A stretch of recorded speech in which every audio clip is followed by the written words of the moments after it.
A's are looking to disrupt their plans. A's, Astros, Game 1, next.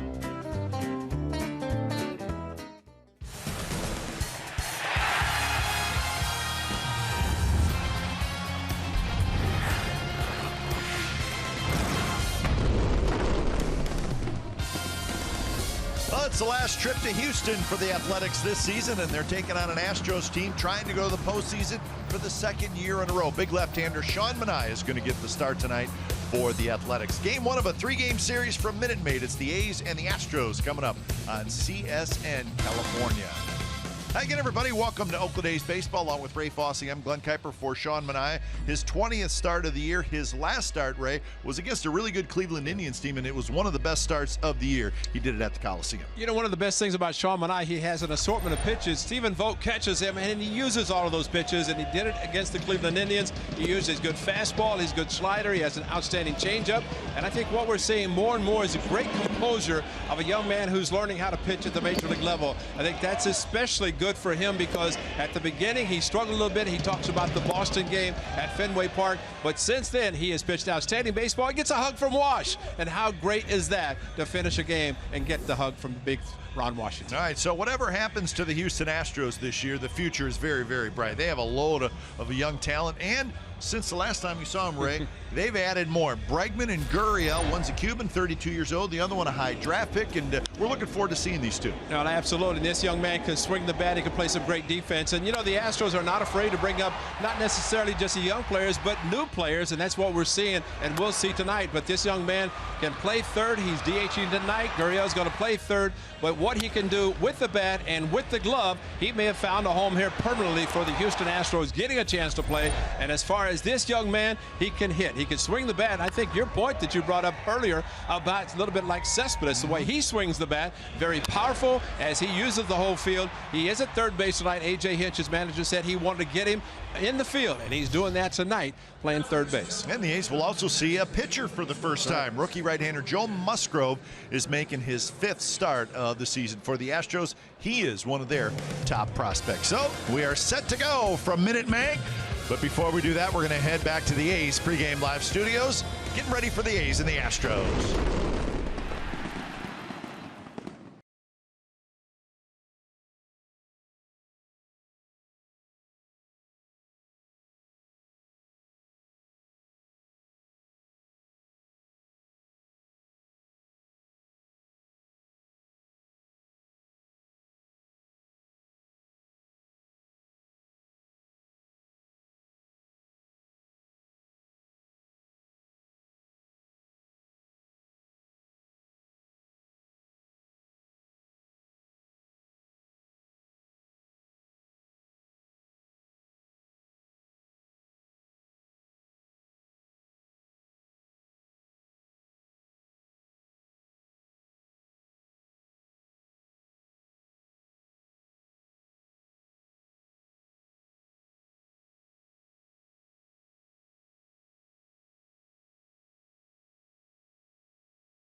is brought to you by Jack in the Box. Taste the all-new Jack's Brewhouse Bacon Burger today at Jack in the Box. Limited time only at participating restaurants. By Toyota. Toyota's Labor Day clearance event is here. For Labor Day only, get $2,500 total cash back on the redesigned 2016 Prius. Toyota, let's go places. And by America's Tire. Your low-price journey starts here. Welcome back to Minute Maid Park here in Houston. Crowd filing in. It's not going to be a real big crowd tonight on a Monday night. But the Astros fighting for a playoff berth. And the A's trying to play spoiler. A's playing better baseball as of late. Stephen Vogt, it's worked the last couple days, so stay with it. Bringing the lineup card out. And he is the starting catcher tonight for the Athletics. Game time weather presented by the Santa Cruz Beach Boardwalk. Get to the beach. The admission-free boardwalk is open daily. 81 degrees. It's very humid, but as always here in Houston, the roof is closed. So it's a very comfortable place to watch a ball game, announce a ball game, and certainly to play. And let's look at the lineup tonight for the Athletics. Starts with that man, Coco Crisp. Coco's going to be in left field tonight. Valencia will be in right. Vogt will catch. Davis is the DH. Then Healy at third. Alonso at first. Simeon at short. Smolinski in center. Muncy is at second base. And he is listed at 6'5", 268 pounds. The big boy, Joe Musgrove, seeing the A's for the first time, as he has a fastball, curveball, slider, and changeup. Not surprising. Came over from the Toronto Blue Jays, so Kaipa, as we have often talked, when you're making trades, you go for pitching and you try to trade somebody to get good pitching. They got a pretty good one, it looks like, in Musgrove.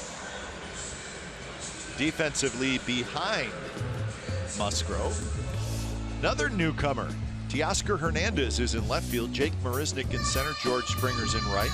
Gurriel playing his first game in the field as a big leaguer here in the States. He's at third base. Correa, Altuve, and Gonzalez round out the infield, and Evan Gattis is your catcher.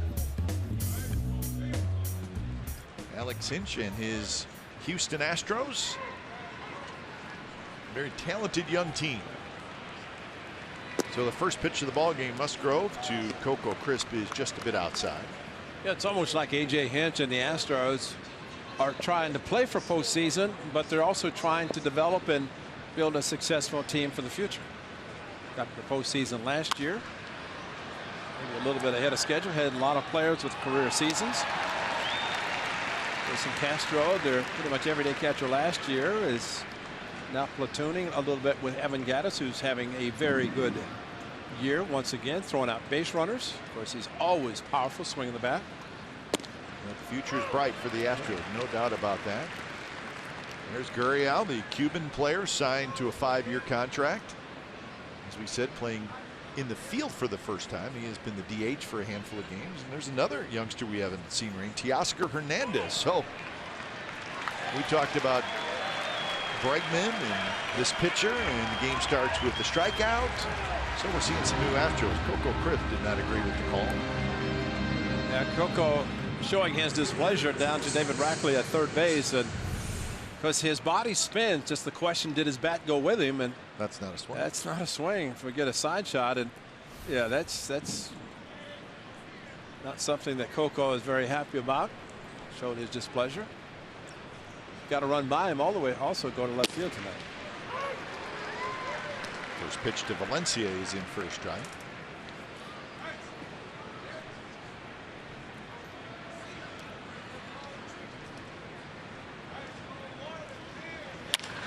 Valencia drives one toward right center, hit a ton, but Springer, or make that Marisnick, is going to track it down in front of Springer. Those two guys can go get it in the outfield, and Marisnick probably had it all the way. So that's out number 2. Umpires tonight, that's Chris Guccione calling balls and strikes. Alfonso Marquez at first, Larry Vanover, the crew chief, at second. David Rackley is at third.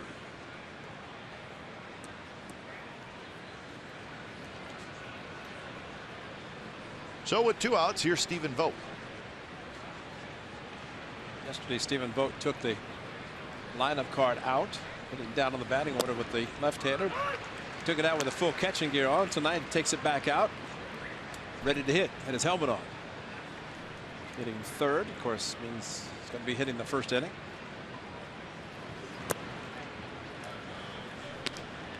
Yeah, good day yesterday. Had 4 RBIs, now 11 homers, 40 RBIs.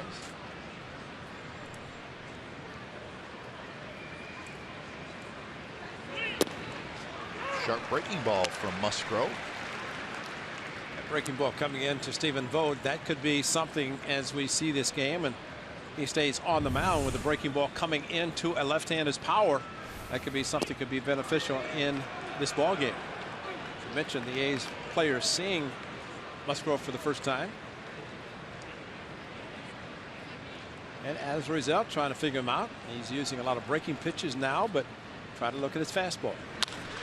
That one is hit to right field. Springer back. Springer's going to have room. Turns around, makes the catch. Side retired Musgrove with a 3-up, 3-down. Top of the first inning, so it's time to get to work for Sean Manaea.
Take a look at their lineup. George Springer, lots of power in the leadoff spot. Then Bregman, Altuve, Correa, Gaddis, Gurriel, Gonzalez, Hernandez, and Marisnik. That's your Astros starting lineup. And it is Sean Manaea on the mound once again for the Athletics against the Astros. As we mentioned, his major league debut back on April the 29th came against Houston, but one of the good starts on July the 10th, right before the All-Star break here in Houston.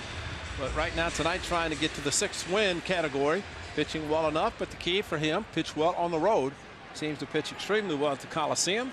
It has nothing to do with it being the pitcher's park. I think the quality pitches just haven't been the same on the road as they've been in Oakland. So he faces Springer, Bregman, and Altuve, the top 3 hitters for the Astros. 25 homers, 72 RBIs. Very fine season for George Springer. Ray, another power hitter in the leadoff spot, and this has been going on for a while now with Springer, and it's really helped the Astros. Well, he has the speed. He's very aggressive. He's hit 25 home runs, and he hits a lot early in the game, especially leading off the game. And when you say speed, he's got 8 steals, so he's not a big base stealer, but he still has speed on the bases. On the base, definitely covered the outfield ground too. 2-2 the count to George Springer. Stephen Vogt moved way inside with that last fastball, and even though it was not where he wanted it, but at least Stephen moved inside, so he had to finish his pitch, and they did it quite well. Good fastball, and Springer strikes out. So 1 away here in the bottom of the first. And here's the defense for the Athletics. Crisp, Smolinski, Valencia in the outfield, Healy, Simeon, Muncy, Alonso on the infield. Vogt is the catcher. Bob Melvin thoroughly enjoyed managing in St. Louis. I think he did. Yeah, he said, you know, he likes to manage, period. He wants to win a world championship so badly here in Oakland. But he said, you know, the National League, it suits him well because that's where he started. The Diamondbacks, he in the National League. And you're making those double switches and knowing that you have to have guys available to pinch hit and bring relief pitchers in. And he did a great job winning 2 out of 3 against the Cardinals. My guess is, Ray, and it doesn't mean one league is better than the other, and there's a lot of opinions about that, but I think most managers kind of enjoy managing the National League style because there's a lot going on, and I think you can show your stuff as a manager a little bit. No, exactly, and I think that's why he was very happy to do that. Time now for the Nissan Keys, the game for Sean Manaea. Continue to learn and pitch well, and that's basically what he's trying to do, learning from every time he takes the mound and trying to be consistent, and especially pitching on the road, and of course for the Athletics to win another series against a contending team. They've done it the last 2 against Cleveland and against the Cardinals, and they'll try to do it against the Astros, trying to go to postseason. And this young man right here, Jose Altuve, last time we were here, he changed agencies as far as a sports agent. And we'll see how that turns out for the Astros in the future. Rolls the first one foul. So Jose Altuve. He's had some great seasons with the Astros, but I think this is probably his best. He's leading the American League in hitting by a whole bunch. So he is more than likely going to win the batting title. 355. And that will be the first Rod Carew batting championship, American League, as those designations made at the All-Star game. But he is good. He's very aggressive. And of course, the complete package because he's a Gold Glove second baseman. If he gets on base, or when he does, he's a threat to steal. And he's hitting third in the lineup. That says a lot about his greatness on this ball club where A.J. Hinch wants to put it. Well, listen to this, Ray. Well, I'm going to tell you about it later. We're going to wait till Altuve comes up again because Manaea got him there swinging, and we're scoreless after 1 from Houston.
Is brought to you by AAA. Get a free A's cap with a new AAA membership.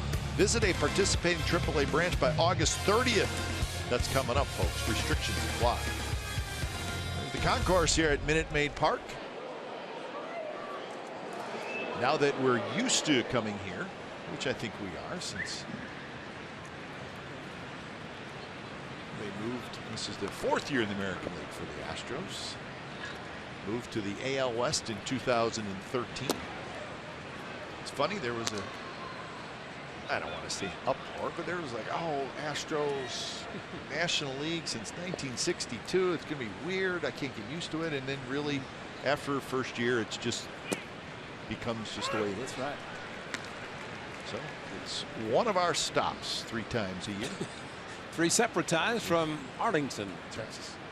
But if there's one thing for them to complain about is that they're in the Western Division of the American League, playing teams on the West Coast, and when their games are televised back here, which you're televising a lot this way, it's 2 hours ahead. So they're starting at the earliest about 9 o'clock, sometime well earlier, depending on a day game or earlier start, mostly starting 9 o'clock plus.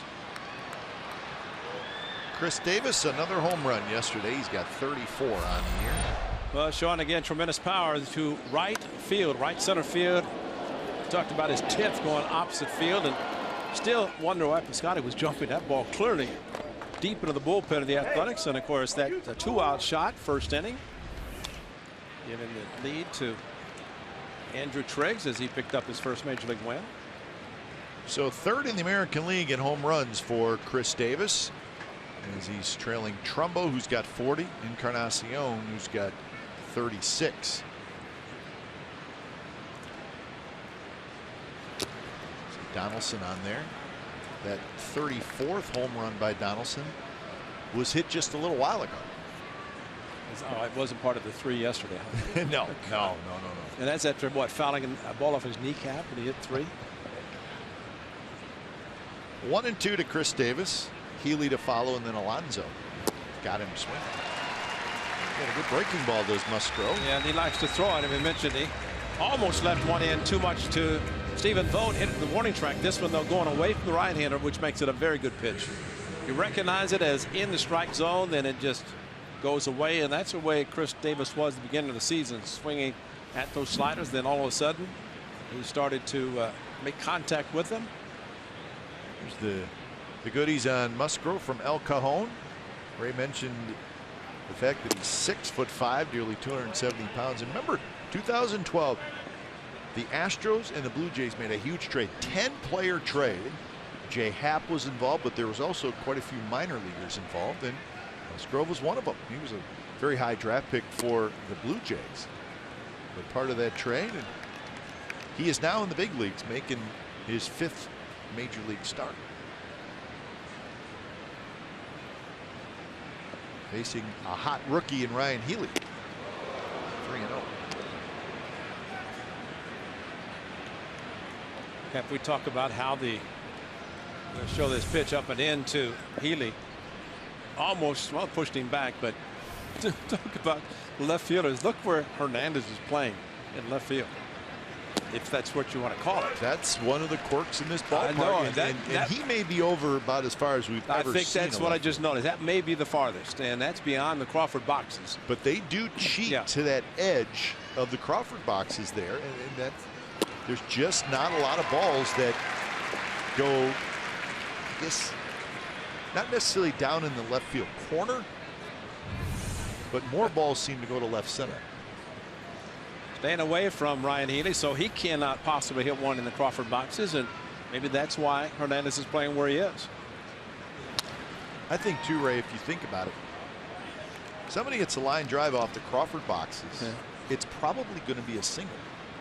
That's right. But if you cheat toward left center, what you're doing there is you're trying to eliminate an extra base hit.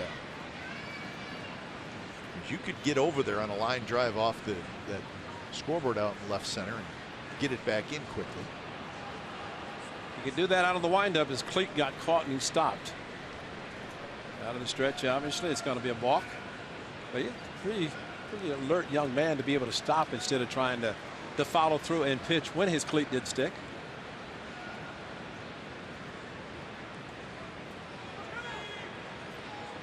When Evan Gattis calls time, people listen.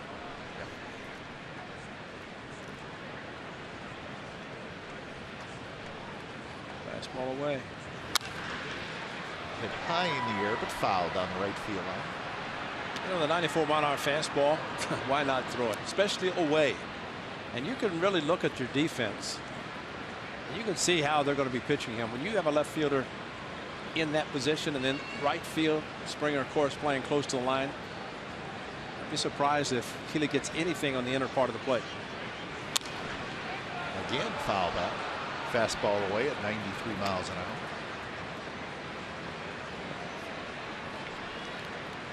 One thing about a breaking ball, if he were to hang it, that's going against the defense, he could hook it down the line. Right now, fastball's away, and so far has not been able to get around them. Breaking ball got him looking.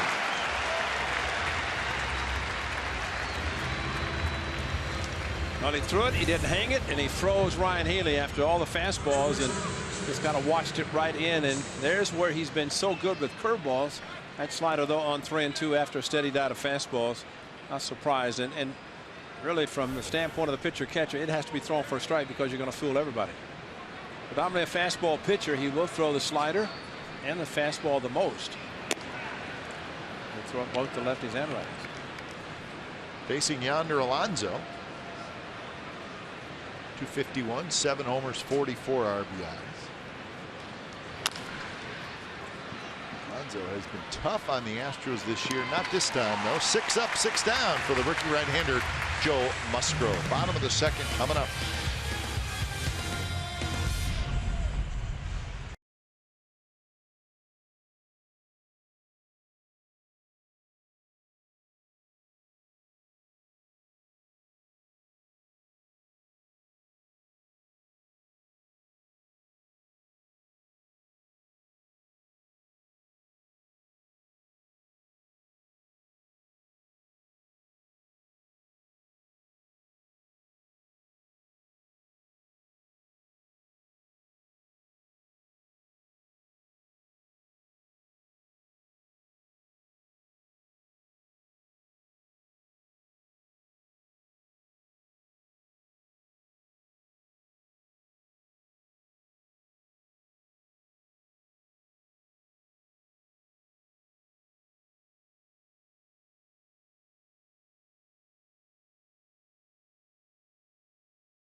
Fleece blanket presented by Xfinity. Monday, September the 5th, coming up next Monday. As a matter of fact, you can be one of 15,000 fans to take home green and gold fleece blankets before the A's play the 1:05 p.m. Labor Day matinee against the Los Angeles Angels. Get your tickets now at athletics.com/tickets.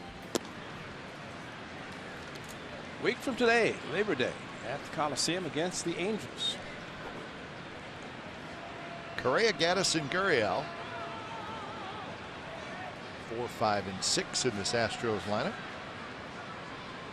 Even though Brody said that might not be a big series, it's always a big series against the Angels, you know. Always. Yeah, Labor Day, you got the Angels in town. Always. Socha and the big boys. Mike Trout have another good season. Albert Pujols. We just don't like the Angels. No, I mean, it's a raging rivalry.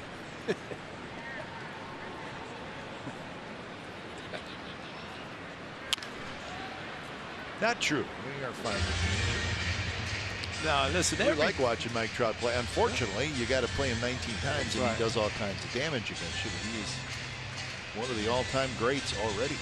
But the best thing about baseball, no matter who you play, it's like the great late Vince Lombardi used to say, on any Sunday, anything can happen. Well, in baseball, any day, anything can happen. Any day you play the game, you can see something you've never seen. You can beat teams you're not supposed to beat. I do think baseball is different in that way as compared to other sports, because even if your team is not good record-wise, but if you have a good pitcher on the mound, then that evens the score a little bit. Whereas in the other sports, it's always going to be the same players out there. That's a good point. Yeah. There's not the pitcher intangible in the other sports like there is in baseball. This one is driven toward right center. Smolinski on the move, and he's going to get over there to make the catch.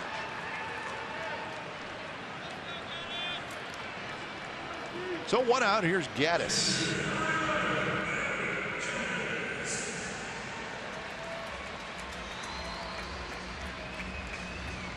Gaddis has been tough on the A's this year. He was tough on the A's last year too. He's got 4 home runs against the Athletics so far this year. Starting to do a fair amount of catching. He's been catching now for quite a while if we went back to the minor leagues. Well, he's done a good job behind the plate. You know, when they acquired him, I think at one time the A's were interested in him, but he was to be the DH because catching in Atlanta he had to play or catch to play the game. Then all of a sudden they realized, hey, maybe we could add his bat in the lineup if he can catch. And A.J. Hinch, a former catcher himself, said, hey, sent him to the minor leagues, and he was willing to go. I hope with a guarantee that he was going to come back, because anytime you agree to go to the minor leagues doesn't guarantee unless you have that some sort of thing. But they told him, we just want you to go to the minor leagues, kind of relearn how to catch. Jeff Luhnow, the general manager, and they all agreed, send him down there. And it was Jason Castro, the left-handed hitter. Evan Gaddis is going to play against lefties and righties, but he can also catch, and he's done a very good job. He's thrown out 11 of 22 to steal bases, so he's done a good job. You know, this is his 41st game catching. Castro, a very good defensive catcher, but Castro struggling some offensively. I think it becomes really more of a platoon. Jason is a left-handed hitter, so he's going to catch and against right-handed pitchers, and we may see him, but July the 10th, Cap, we talked about here in Houston right before the All-Star break, and Sean Manaea was at his best. 7 shutout innings. Did not walk a batter. He had the good fastball. He had the slider working. He had everything. That is Matt McBride catching him in that game. But he did everything. He left with a 1-0 lead after 7 innings. Unfortunately, he came away with a no decision, but a great performance by Sean Manaea in that game. Gurriel swings at the first pitch. The throw to first, and it's not in time. That might be one to take a look at. Rob Miller coming up on the step, and Garden Hinney has a strong arm, and he did it intentionally. You cannot assume because the ball bounces that he's going to be safe. Let's take a look as he did throw the ball into the grass. Bang, bang. Maybe not definitive enough to call him out. Let's see on this one. Jumped at the bag, and that's a tie. They'll probably let it go. And one of the problems, if a runner is called safe and you're not really looking at a definitive overturn, it's going to remain as is, and that's probably why Bob Melvin decided the ball has to clearly be in the glove. So that's the first hit of the game for either team, and it's an infield single by Yulieski Gurriel. There he is, our first look at him. And I think one of the discussions that came up about the new player is his speed. Yeah. And he can fly, and that's why Healy, who has a very strong arm, did not think he had enough time to take the crow hop and throw and beat it. So it's more of unloading it. Major League debut. That's it, April 29th. No decision. 5. He did walk a few batters in that game, but on the July the 10th game here was outstanding.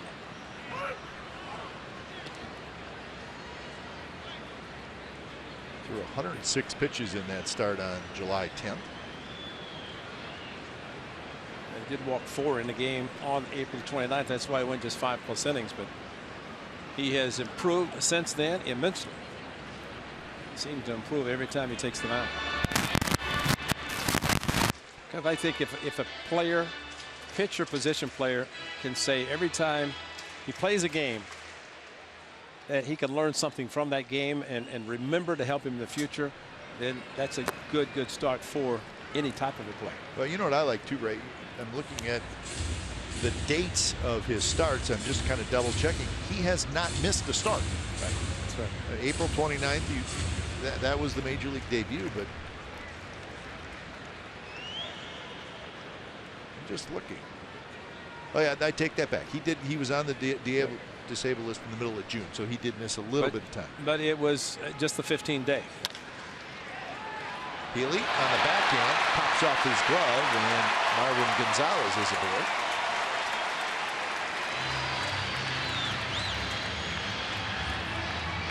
Well, the hot corner's hot tonight. Back-to-back ground balls to Ryan Healy, and this one probably backhand and slipped a little bit and popped out of his glove, and probably was thinking go to second base, the short route, considering he had to go to the line. And now really hopeful that Sean Manaea can get Hernandez, somebody that we have not seen. So it is an error.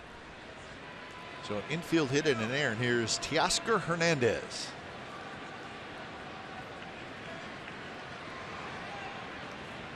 First pitch to Hernandez is in for a strike. Hernandez playing left field. It's like a whole new Astros team. Just adding youngsters. What's wrong with that?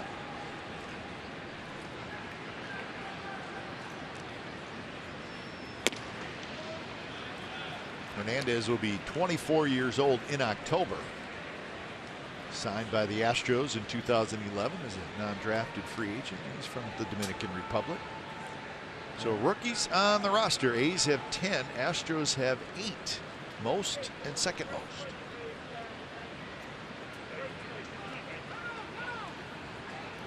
Which means when you have rookies on your roster, you have a young roster. You have a young team.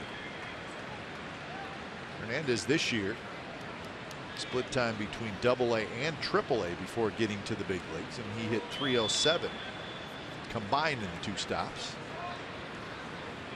And now it's 1 and 2. Good slider from Sean Manaea. And again, this is Stephen Vogt. He did a great job yesterday with Andrew Triggs, and with this slider on a 1-1 pitch, Hernandez geared right there for a fastball, got the slider out of the strike zone, swung anyway. A fastball up and in, go back to slider down. Could do a lot of things with this count of 1 and 2.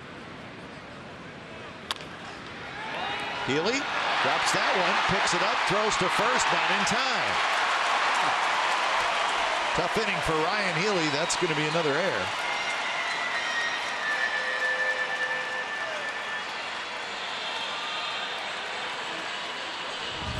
So the bases are going to be loaded. Well, he's going to his left. He's going to catch the ball and throw to second, but fortunately, when he threw the ball to first, Hernandez running hard and fast down the line, and that throw right there is a dangerous throw when you're hurrying. You know what I liked about that? As Sean Manaea looked at Healy and just kind of said, all right, I got it. And so let's see if he can do it with this 9th place hitter. And that is Jake Marisnick. First pitch in first strike.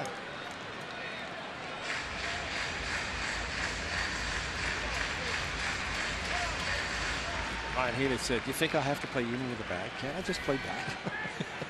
He is moving back a little bit now from Marisnick. That's the $1,000 question. Does Ryan Healy want the ball hit to him right now? My brother Dwayne always used to say, when guys say that they want it hit to them, they're lying. Exactly. They're lying. They do not want it hit to them. That's right. Especially after the last 3 have been hit to you. 3 in a row. A little bit outside, 2-1. But the one thing you have to know, that with the left-handed pitch, predominantly right-handed hitting lineup, with a breaking ball coming in, change, if you're going to get rollovers, you're going to be busy on the left side of the infield. Marcus Semien has not had a ground ball yet.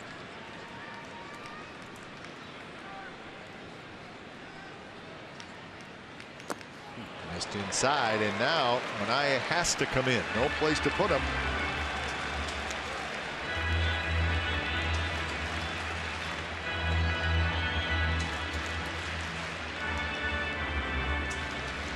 Marisnick hitting .214 with 4 home runs, 11 RBIs.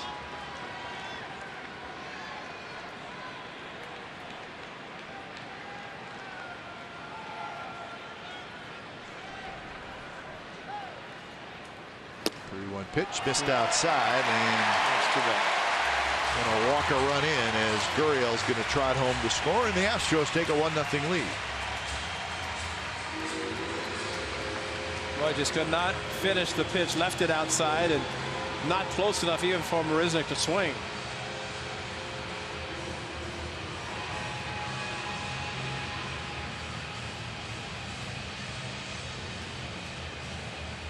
So Marisnick gets his 12th RBI, and that'll bring up the leadoff man, George Springer. Kurt Young said, hey, you know what, Sean, I have to score some runs anyway for you to win, so hold them right here and we'll get them. That's all you can say to a young man who should be out in the inning. He knows it. Everybody knows it. But now he's trailing 1-0.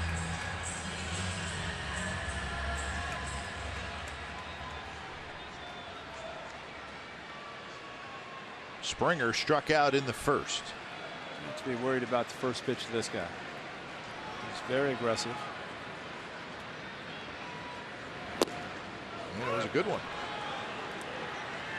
Springer was ready to swing, just could not pull the trigger. Gonzalez at third, coming down the line.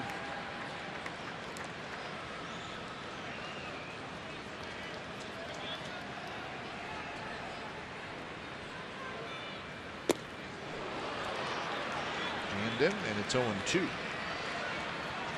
Well, he's tied him up twice with fastballs inside, and Springer pulling the hands in, thinking he had a chance to hit it. Manaya's done a good job with runners in scoring position, trying to limit the damage to just one.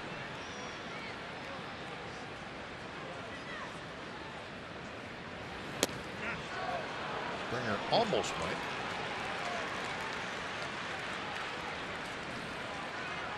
Again, Stephen Vogt inside, but this is one of the things that is happening, and that pitch was outside, but not a swing for Springer. But he's been trying to pitch inside consistently like he did the first two. Vogt wanted to go back in, but he left it outside. Missed again. Now it's 2-2. What Stephen Vogt might have to do on this pitch is call a slider just to get him to finish. Because as he's called 4 consecutive fastball locations inside, 2 have been perfect. The last 2 have not. And Springer, interesting, he strikes out a lot and he walks a lot. Yes, he does.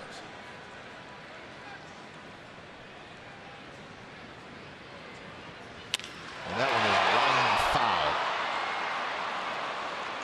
foul. On a slider, threw it, but did not throw it down to the back foot. He left it up, and fortunately, it was at 85, and even more fortunate, he was out in front and pulled it foul.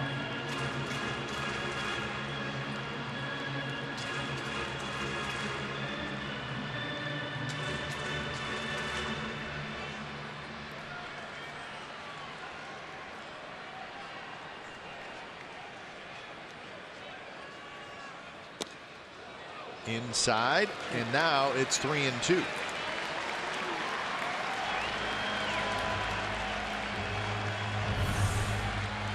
Did not seem to be that bad of a pitch, although this time Springer did not offer, and he made it look like the pitch almost hit him, which he did not. And Stephen Vogt held it, just letting the home plate umpire know it was closer than Springer thought.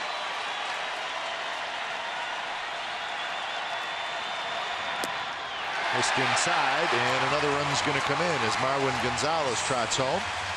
So Springer gets a bases loaded walk for an RBI, and it's 2-0 Astros. No, they did not offer at the 3-2 slider. And right now, this inning for Ryan Healy feels like it's 2 hours long. That's right.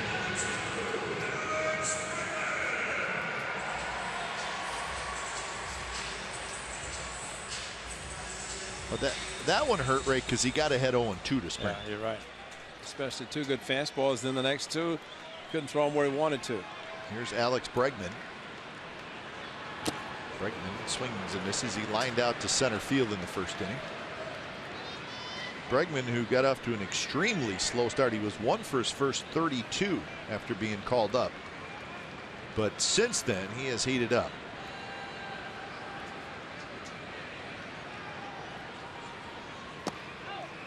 Bregman was called up to the big leagues on the 25th of July. one of the best prospects in all of baseball. I don't think there's any question that he's going to be a very, very good player.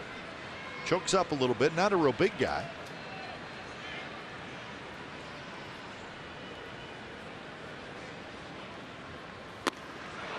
And now it's 1-2. So Manaea's got to finish him off here.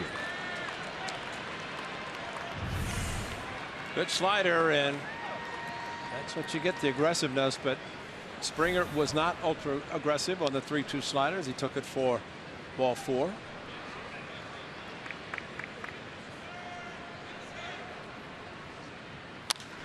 That one is line foul.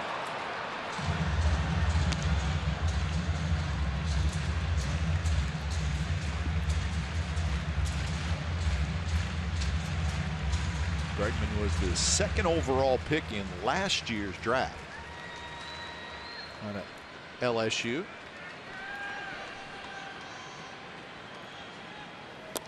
And he got it. So Vogt hangs on, and the side is retired. A couple of unearned runs for the Astros, and they lead 2-0.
Andrew Triggs got his first major league win. He did it on a hot, steamy day in St. Louis. Went 6 innings, gave up 4 hits, 3 runs, 8 strikeouts on 88 pitches. So it's been fun to see the progress of Andrew Triggs. 3 very good starts in a row, and he finally got his first big league win.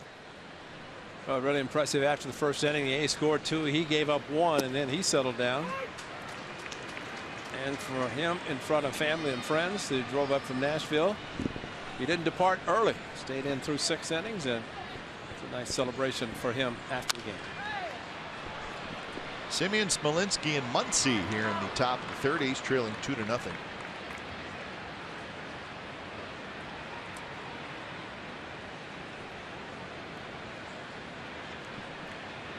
0-2 pitch, and good breaking ball from Musgrove, but a bit outside.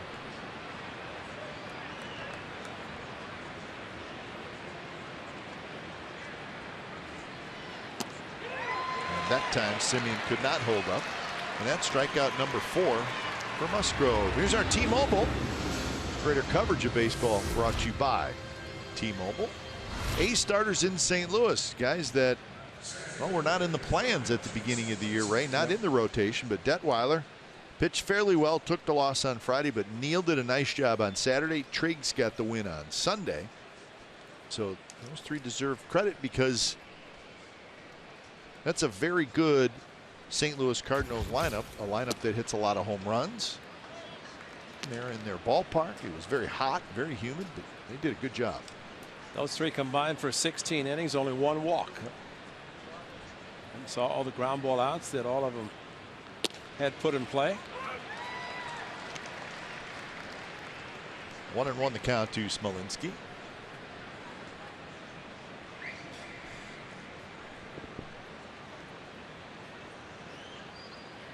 And that hit him. It was a breaking ball, spun inside, and Smolinski will be the A's first base runner.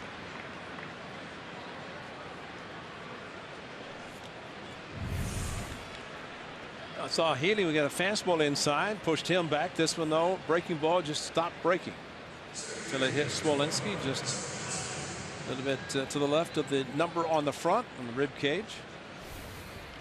As strong as his dad, didn't hurt him. No. Take a bite out of the baseball. Throw it back. I'm going to bring up Max Muncy. Muncy takes fastball first strike at 90 miles an hour. Couple of home runs, 7 RBIs for Muncy.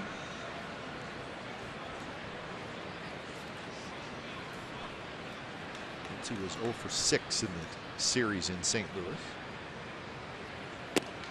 And now it's 0-2. Took 2 fastballs for strikes. And he took 3 in St. Louis, hitting 8th in front of the pitcher. And we talk about what do you do if you haven't seen a pitch? You look fastball, and you don't let a fastball sneak by you because you put yourself in a hole 0-2 after getting 2 fastballs. Now you might see some breaking pitches. Blocked nicely by Gaddis. For a catcher to relearn catching, and they have to go through practicing blocking balls in the dirt. That's not one part of the job that you look forward to, but it's an important part of the job, and he knows it. Throws well, hits well. Well, you know what I can't figure out, Ray? Listen, he went down to the minor leagues and he was there, 10 days? He didn't become a good catcher in the 10 days in the minor leagues. But in Atlanta, they were always a little unsure. And when he got here the first year, he didn't catch at all. Right, exactly. Turns out he's a pretty good catcher. Yes, he is.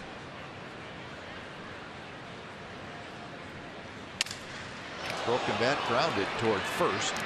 Out at second, Musgrove is able to keep his foot on the bag, and a nicely turned double play by the Astros. Goes 3-6-1, and that will do it for the A's in the top of the third.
Go 3-6-1 double play, Ray. It's never easy to turn. Well, the ball to the right side, pitcher knows he has to get over to first base. And once the ball broken bat, and of course no chance for Gonzalez to get back, so Springer a bullet to first base, and a nice stretch by Musgrove, and that's a great play, especially getting a hard throw as they got, and showing the athleticism. Musgrove, the big guy, getting over there. Jose Altuve goes after the first pitch. It's a high fly ball right to Smolinski. 1 out. Well, after a very long inning threw a lot of extra pitches. I had him 21 extra pitches following the last error, the error that extended the inning. So a lot of pitches. That could be an inning, maybe two, depending how Manaea pitches. So right now, trying to get through a quick inning. Ryan Healy has played very well at third base in his short time in the big leagues. Came up right after the All-Star break. And Sean Manaea, we've got to know Sean now fairly well, and coming off the mound, he was upset. He wasn't upset at Ryan Healy. That's right. He was upset at himself for not getting out of the inning after the errors were made. And listen, if you're a pitcher and you walk 2 runs in, it's going to tick you off.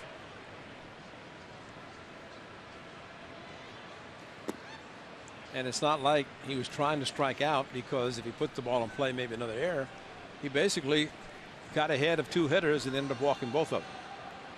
Maybe that's what Probably got to exactly. him most of all. Yeah. Now Marisnick, first pitch strike to him, and then all of a sudden 4 consecutive ones out of the strike zone, and probably more so with Springer 0-2, and then 4 ended up walking him. Correa shoots one foul down the right field line. Carlos Correa hit a fly ball to center field in the second. Yeah, that's another problem in that second inning, is the rally started with 2 outs. That's right.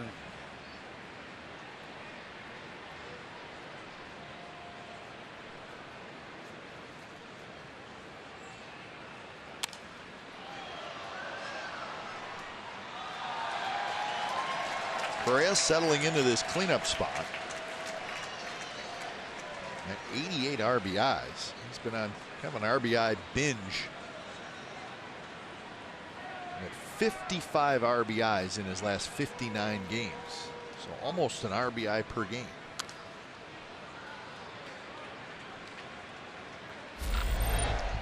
Ron Healy had one that Gurriel hit to him that he bounced, was called safe. This one off his glove, he missed it. This one getting ready to throw to second. Could not pick it up through hurriedly to first, not enough time.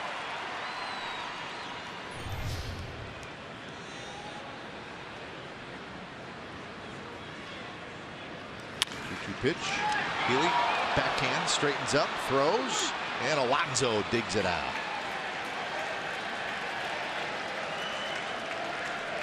So 2 away.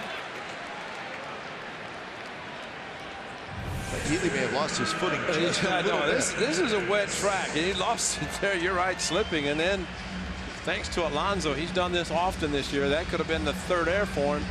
Oh, between his legs. That was a great play. I saw his foot give way a little bit, but I didn't know he caught it like that. Yeah, between his legs. That was a great play. That was a great recovery when he lost his footing. Maybe we'll get a chance to see it again, because that was exceptional. Take a look at this. Yeah, watch where he fields this. He slips. Wow. Not easy. And then he said, please catch it, Alonso. Action for Simeon. Alonso digs that out, no problem. So Manaea has a 3-up, 3-down inning. 2-0 Astros.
Kellymore Paint celebrating 70 years as your neighborhood paint store. Beautiful look at Houston.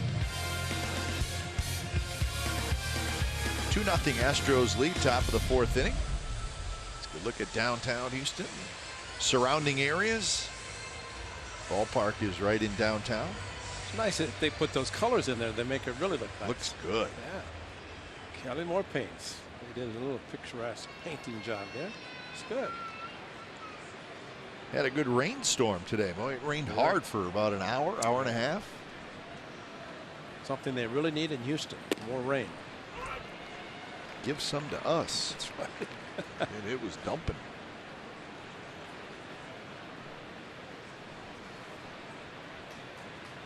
Well, top of the 4th, top of the order for the A's. Coco Crisp struck out swinging in the 1st.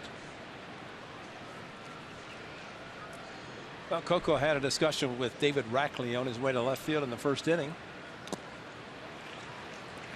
I don't know what the conversation was about. It was cordial. Yeah. I mean, that's upset. I don't want to extend it, but I would think that as close as Rackley is to the A's dugout, any chirping coming from the dugout probably would have resulted in somebody being ejected. Slowly hit to Altuve, and Coco out by a half a step. Follow Athletics Baseball live with the MLB.com at-bat app. Stay up to the moment, any moment, with game day, live game video, highlights, StatCast, news, and more. Download MLB.com at-bat, the #1 app for live baseball on your phone and your tablet.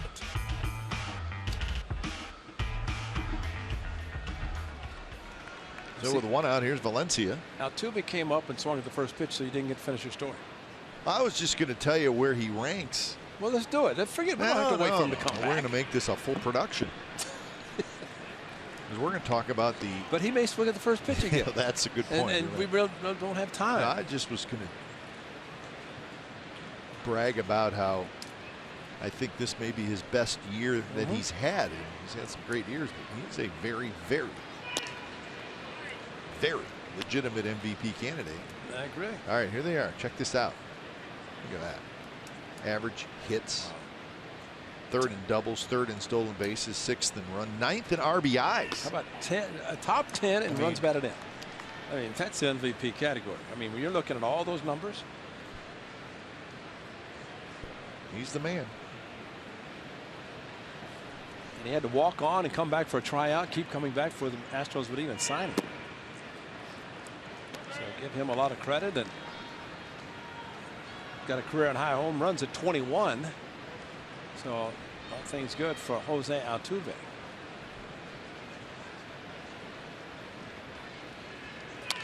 Well, it is a very, very jumbled MVP race in the American League. There is no clear-cut favorite. And there's a handful of guys that all could, any other year, they could easily win it. And it's high, ball 4 on a close 3-2 pitch. So check this out right here's the guys we think are the American League MVP candidates with Altuve right there.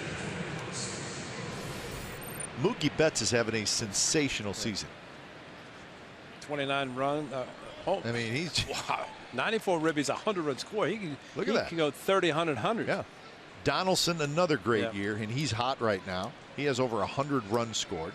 Robinson Cano's really having a nice season. I don't know that he's going to win the MVP, but he's going to get some high votes. Manny Machado, 31 homers. He scored 91 runs. And Gold Glove third baseman. I mean, you look at it. It's going to be tough with Cano and Altuve, Gold Glove, but I mean, it's a complete package, really. 5 tools all the way around. Now, all those teams are in the race, and I mean, they. Who knows? That's right. So you got to make a decision. Where do you go? Mike Trout's not even on that list. Of course, the Angels are having a bad season, but Mike Trout's having another terrific year.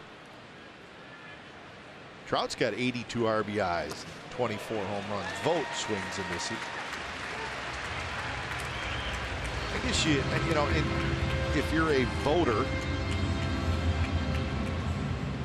how do you categorize intangibles, or how do you categorize a player's value to a team? Well, they're all important to the team. Is Jose Altuve more valuable to the Astros than Mookie Betts is to the Red Sox? Maybe. But how do you quantify that, right? That one is looped into right field, and that's going to be a base hit. Valencia will stop at second. Maybe not intentional, but it worked. The shift to Chris Davis to the left side, and they should remember that this strong man can hit about anywhere. And that's a breaking ball that backed up, came back inside, and Chris Davis just fought it off. Of course, there were 3 to the left side of the infield. Altuve not in his normal position. Not that he would have caught it anyway. So 2 on 2 out for Healy. You know, Cap, a lot of this and just showing those numbers, and it may come down because we have seen Jason Giambi won the MVP in the last month. Maybe. Sure. Miguel Tejada. I mean, we've seen guys that have an exceptional month in September and just blows everybody away. You know what? That's probably what will happen. Yeah. I mean, because they have to. That group we showed you, who I think are the clear 5 guys, I mean, their numbers just are not separated enough. They're all pretty close. And on successful teams. Teams are going to be playing for something. So in they're September, going to be playing for something. So if one of those guys goes off and has a big month of September, then that's probably going to be your winner. That one is belted. Center field. Marisnik. Got it. First step onto Tal's Hill, and he makes the catch. A very long out by Ryan Healy, and the A's strand a pair.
Seating location, you could visit athletics.com/2017.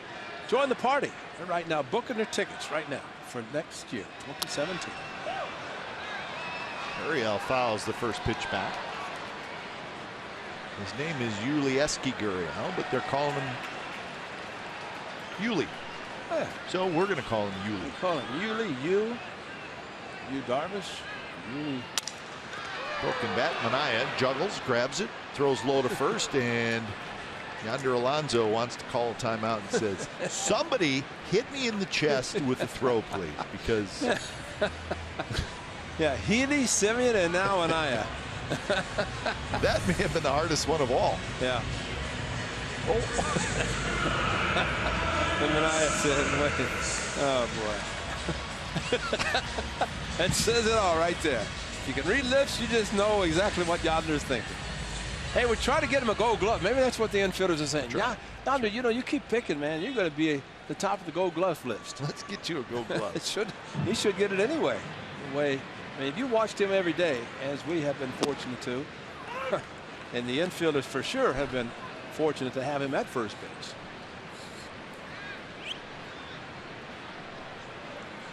Something may have happened to Manaea, and that's maybe when he threw to first base, maybe he did that unintentionally. Maybe something happened.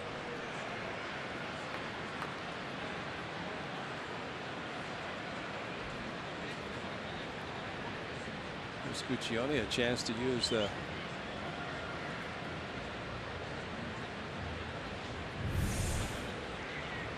did he get hit by this ball? It came off and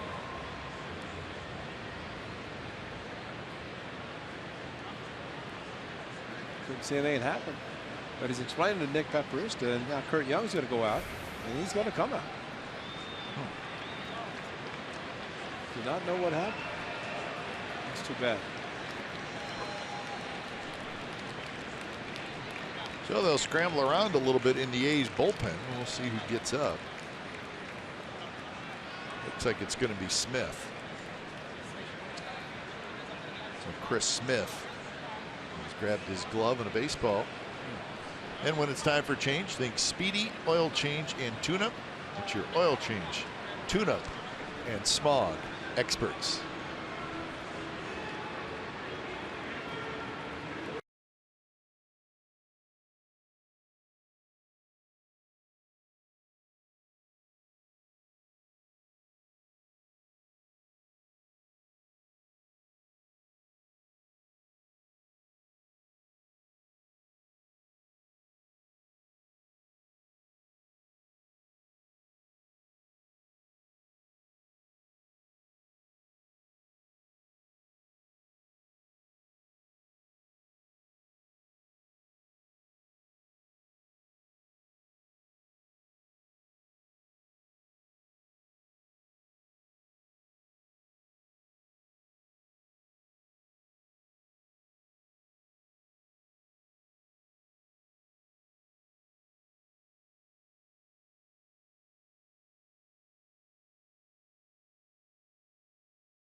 The A's will celebrate the 18th annual Breast Cancer Awareness Day, presented by Zevia, the zero-calorie soda, and supported in part by Athena Bottled Water, Sutter Health, Nelson Staffing, Comerica Bank, State Roofing Systems, Drake's Brewing, and BDA. 10,000 fans receive breast cancer awareness wristbands and $10 from every Drake's beer purchased at the Coliseum that afternoon. We'll go to breast cancer awareness. Purchase your special tickets now at athletics/survivor. So Sean Manaea leaves the game with 1 out here in the 4th inning. We are not sure what was wrong. When we hear, we will pass it on. So Chris Smith comes in, warms up on the mound, and he is ready to go. His 6th appearance. And he's going to face Marwin Gonzalez. The last time Smith pitched was last Tuesday against the Indians, and that was the game that Manaea started. The A's won that game in a blowout.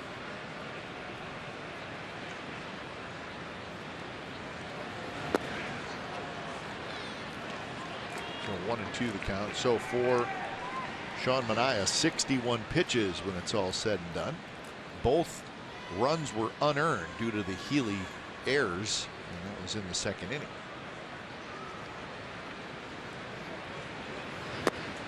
And a 1-2 pitch, and a good one as Marwin Gonzalez strikes out.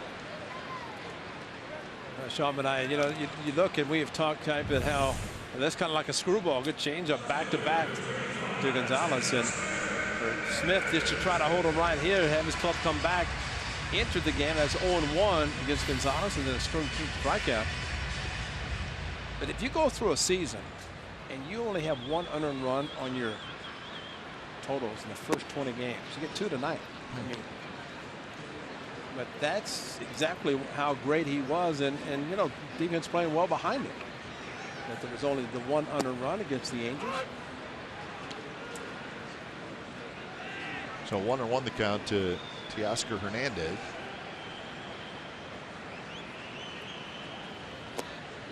And now 1-2. So Smith throwing a little bit of everything up there. And that's the way he is. He knows coming in, and really just watching him, Chris Guccione standing out on the dirt or the grass down the first base line, just kind of watching him, and Chris said, "I will take as much time as I need because that's what they say."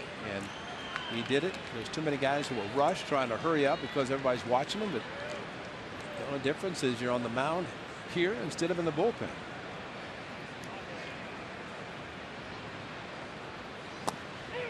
Strike 3 called. So how about Chris Smith comes in, strikes out a couple, and nothing for the Astros in the bottom of the 4th.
California is brought to you by PG&E, together building a better California. All right. Been on the one in Seattle, have not been on the one here in Houston. Well, those things closed. As long as there's a door and I can close them, I'll be up there. You had a problem with your door in St. Louis. Yeah, I almost missed the bus.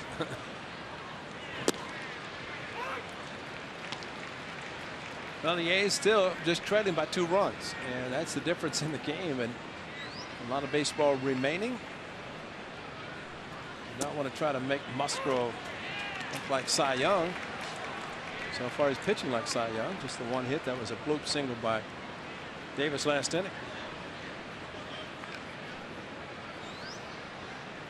0-2 to Alonso. Musgrove seems to be a pretty quick worker. It looks like Alonso may be trying to slow him down a little bit.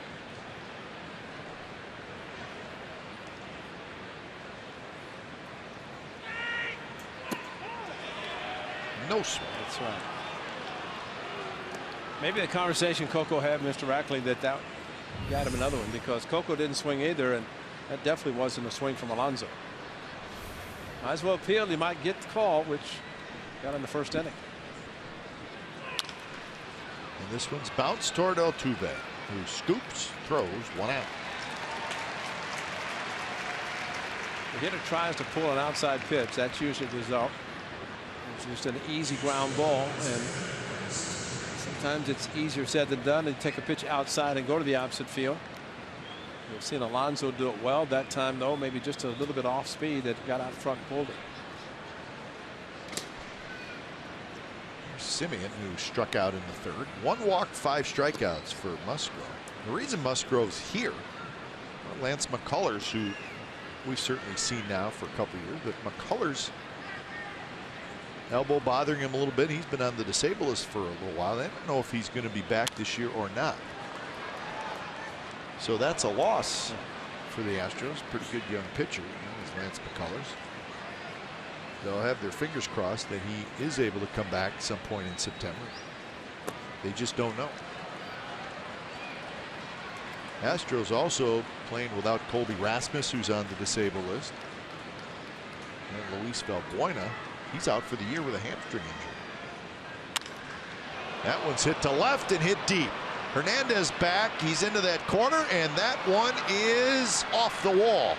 And Simeon is going to have a double.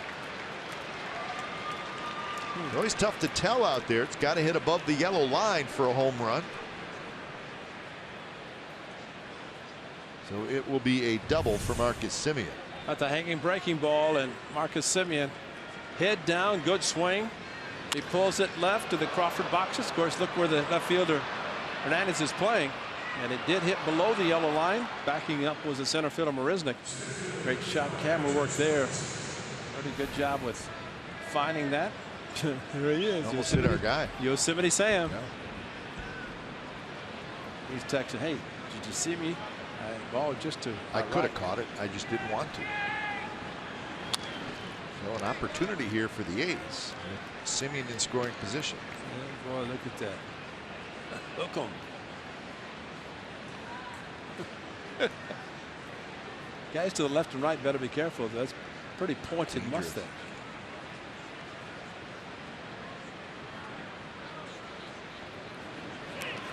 Smolensky's hit again and again with a breaking ball. Don't see that very often. No, you don't. And he hung the one to Simeon that almost was a home run. So I guess if the old saying, and easier said, you don't want to ever get hit that more on the left elbow or left bicep. Turned away nicely, got a little glancing blow. It's always great for a hitter to be able to turn away from a pitch instead of taking a direct hit. For Max Muncy, look fastball and let it go. Gets a first pitch breaking ball this time, and it's in first strike. Muncy hit into a 3-6-1 double play in the 3rd.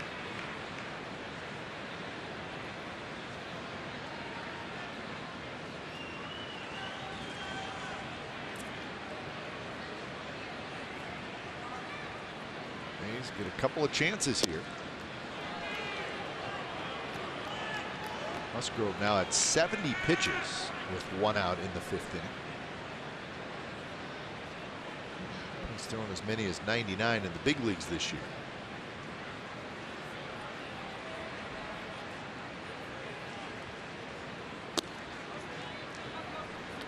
That extra look back to second base Simeon dancing off second base. His Musgrove look back a couple of times, maybe just enough to throw his concentration off. That's what a base runner can do instead of just standing pat. Maybe move off a little bit. Time he didn't look at it. And now Muncy in the driver's seat with a 3-1 count.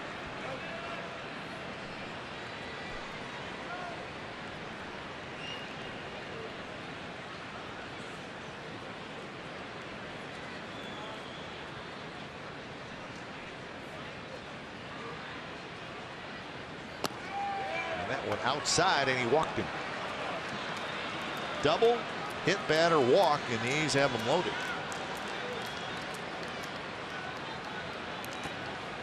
Well, Brent Strom, it's just taking you to the 5th inning before you make your first appearance. The pitching coach for the Astros.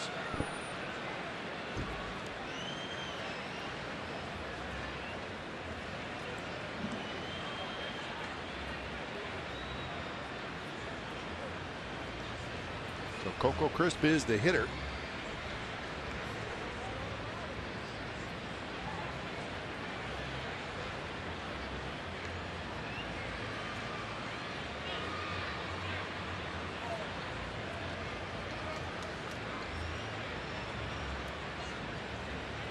Looks like a student from Stanford, doesn't he? Oh, that's right, he was. That could be A.J. Hinch in the library. 20 years ago. Well, maybe he's marking down Coco Crisp, extra base hit, scoring 3. Or that right there. 431 average with runners in scoring position. Definitely knew that coming into tonight's game. And a first pitch curveball, and Coco missed it. So he'll regroup. Okay, looking at Hernandez in left field, he's playing more straight up in front of the Crawford boxes. Matter of fact, the entire defense, Correa slightly towards the middle, but straight up defense for Coco. And now it's 0-2. Another breaking ball.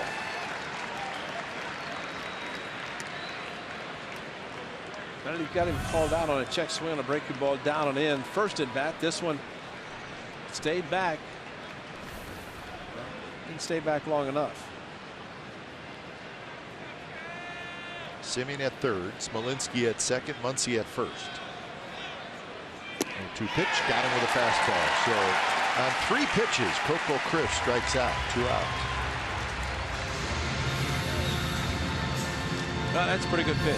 Pretty good sequence of pitches. Breaking ball, waste, a fastball. Try to get him to chase. He did.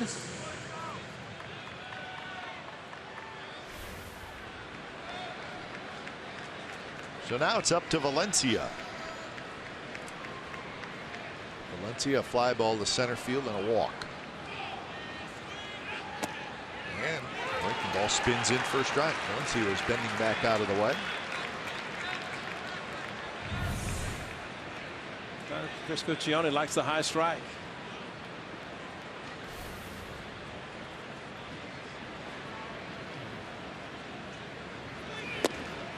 Comes with a fastball inside, 92 miles an hour.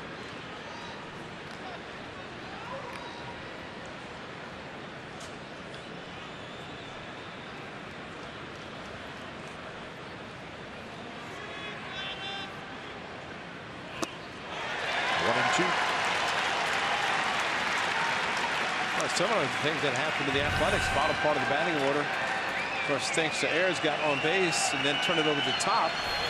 Springer a walk, and so Valencia, after Coco struck out with the bases loaded, trying to do something, put the ball in play to get some runs in. And he chased a breaking ball, and what a job by Musgrove.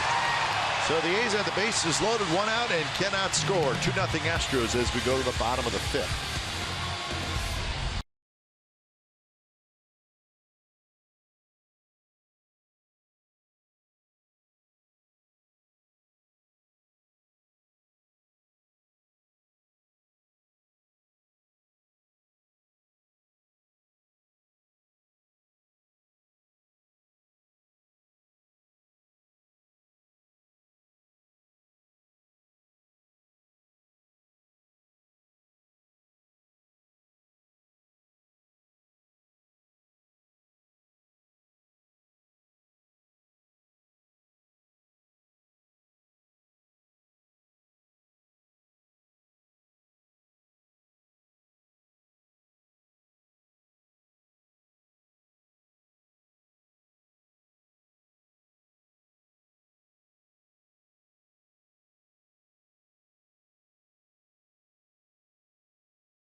game, and we have one this Friday with the Red Sox in town. You're going to get a ticket in our value deck behind home plate, an authentic A's fan bucket hat, a cheer card, and a $6 food and drink voucher, all for one great price. The best deal in Bay Area baseball is CSN's Authentic Fan Fridays. So the Red Sox, right in the thick of the American League Eastern Division race and the wild card. They will be at the Coliseum for 3. Really one of the better lineups in the American League, maybe the best lineup in the American League. Red Sox are 2 games back at Toronto in the East, but the Red Sox are the #1 wild card team right now. Dustin Pedroia, 11 consecutive hits. Huh. 11 consecutive hits, one away from a record. And typically, all they said, trying to win ball games, they're trying to get some hits. Yeah. That's Petey. He doesn't make any big deal about anything he does, except he's just a quality player. Quick 0-2 from Chris Smith to Jake Marisnick. Smith came in with 1 out in the 4th inning, struck out the 2 hitters he faced. The reason he came into the game, Sean Manaea left after facing Gurriel. Manaea fielded the ground ball, threw it to first. We did not notice anything. And we still haven't heard from the A's clubhouse. Normally they will call to the press box, an announcement will be made. Well, we'll let you know when we do hear something. This is the final play that Manaea made. This is Gurriel, and then the first pitch here. And then That's right. He threw one pitch to Gonzalez. Right. And it was a strike, and something happened. Strike 3 call, a breaking ball that catches the inside corner. Backed up breaking ball, but backed up enough to get Marisnick. Outside corner target. The pitch just stayed in the inner part, and Stephen Vogt, a great job of catching the ball, and that's so important, especially with the ball off the plate that much. See, Marisnick upset because you see the breaking ball expected to break away from you instead of backing up into the inside corner.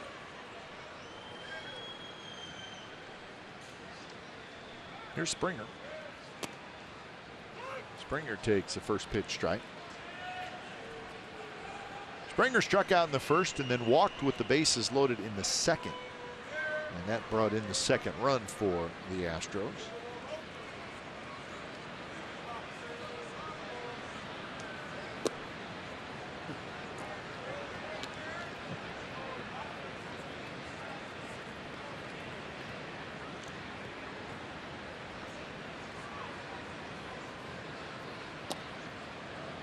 That curveball is a little bit inside, so 2-1. So Smith has struck out all 3 Astros hitters that he has faced.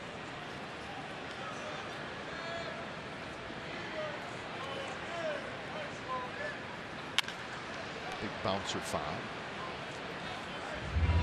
Mariners and the Rangers opening up a series tonight in Arlington, and the Rangers have a 5-1 lead in the 4th inning over the Mariners. It's Iwakuma and Darvish. That is a huge series for the Mariners. Yeah. For the Mariners. I mean, the Rangers probably kind of on cruise control, so not playing with house money right now, but they're playing well. Japanese media will be out in full force tonight, or is out in full force. Rangers with an 8.5 game lead over the Astros, 8.5 game lead over the Mariners. The Mariners and these Astros have the same 68-62 record.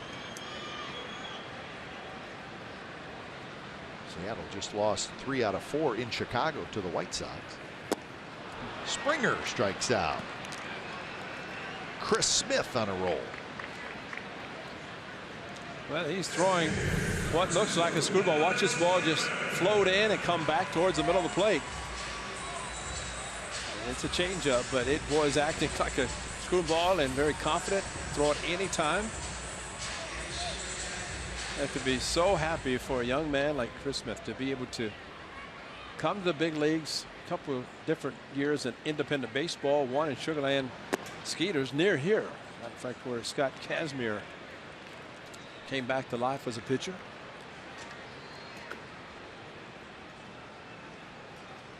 Alex Bregman is 0 for 2. Grounds this one. Simeon. Ball comes up. Simeon's throw is low. Alonso digs it out. Attaboy yonder. And another quick inning. This one by Chris Smith.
All-star catcher and fan favorite Stephen Vogt. Stephen will be signing autographs at the Xfinity store, 31055 Courthouse Drive in Union City.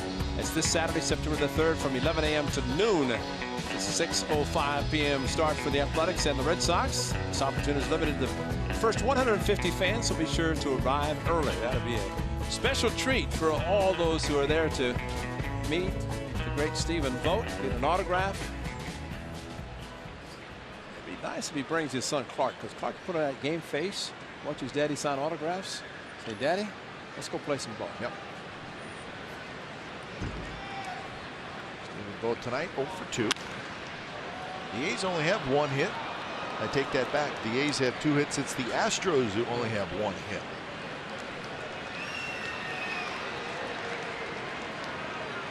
An A's fan who's in the right spot. Can't hold that against them. No, absolutely not.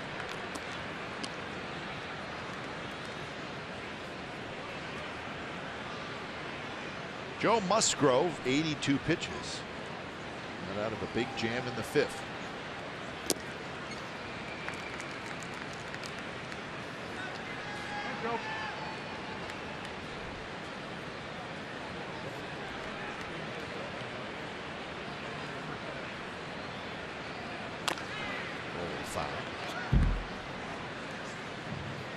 I keep saying it, Kai. It's just that when players come to the big leagues, it's like they say, what took me so long? What took so long for you to get me up here? Because there's a lot of confidence in, it seems like every player, every position player, pitcher that comes up. I mean, Correa is just a matter of time. But he's here, belongs here, will be here.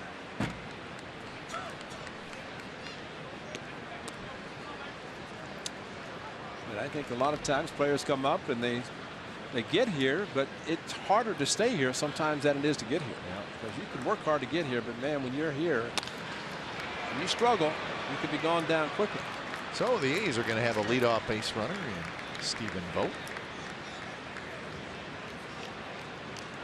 And that'll bring up Chris Davis. Trying to get something started, an opportunity last inning. And this time on a 3-2 breaking ball, Stephen Vogt gets a hanger. Same pitch he drove to the warning track in his first at bat. This time takes the base hit to right center, stayed back nicely, and maybe kind of thinking he's going to get another one. First pitch to Davis. Loop foul. Well behind the Astros dugout. Davis a strikeout and a single. Nice article today on Chris Davis in the USA Today.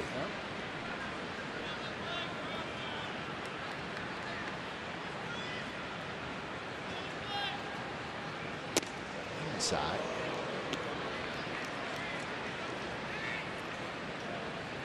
We talked about how he liked playing the WBC games next year, but play for Mexico. His mother is from Mexico. That's right. They asked him first, and he agreed. It seems like that's what it's going to be. Inside again, 2-1. Gets the 40 home runs. There'll be a lot of people wanting him on the team. That's Luke Gregerson starting to throw. Bothered by an ankle injury. Yeah. You know, they didn't know if he's going to be. Maybe he's just throwing. Who knows?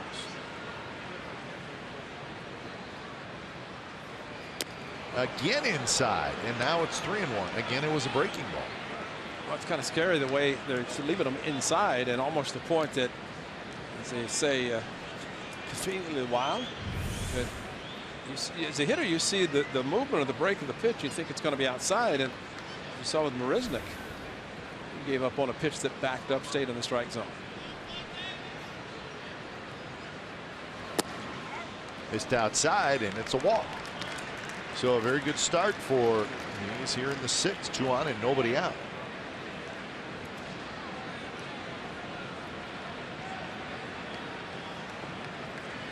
So that is 3 walks and 7 strikeouts now for Joe Musgrove. Got the last at bat by Ryan Healy. He took it to Towles Hill, and if they removed Towles Hill, that might have been a 3-run home run. Strom going out again, maybe give a little bit extra time, but after what happened in the 2nd inning, I thought there's a shot, and if you pull the ball, instead of hitting straight away to center, the deepest part, it's 438 feet to the top of Towles Hill. That's where he hit it, and that's where Marisnick caught it. He's sitting at 91 pitches.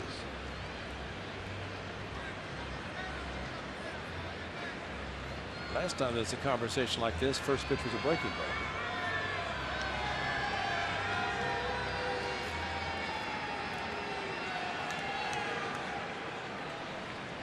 So Ryan Healy pull one. What is the guy's name up there? Johnny Dynamite? Is that it? Bobby Dynamite. Johnny's his little brother. He fills in when Bobby cannot make it. Thank you, Kite. Bobby Dynamite. He's the conductor. Breaking ball, and it's a little bit outside. Uh-oh. He's pretty confident tonight, isn't he? He better go for his little brother.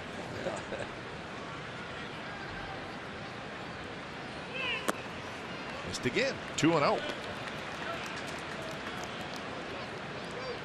I don't think Gregerson was just thrown. Right? Yeah, I don't ready either. to come in. I think he's ready any time, and of course he was the closer at one time. Now, of course, Harris has taken over that role, and so probably just any time. And that one is hit to left field. Hernandez going back, and he caught it. Vogt is going to try for third, and he's going to make it. Keipe had him play perfectly. He sure did. We talked about it earlier, and he's playing really in the left center field gap. And he went back, and he really made a pretty nice play. Well, the ball took off the bat. That's going to be the last pitch thrown by Musgrove. And we've talked about where he's playing in left field, and Hernandez would play perfectly. The ball kind of hooked on him, but caught the ball, and Healy's got to be thinking, what do I have to do? It's 2 that he's hit extremely well. This one again caught, almost took off on him. And Hernandez able to reach out and grab the ball. Vogt was able to get to third, and that's the last pitch thrown by Musgrove. So when it's time for change, think Speedy Oil Change and Auto Service, your oil change, tune-up, and brake experts. So Luke Gregerson coming in.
telecast is presented by authority of the Oakland Athletics and may not be reproduced or retransmitted in any form, and the accounts and descriptions of this game may not be disseminated without the express written consent of Athletics Investment Group, LLC.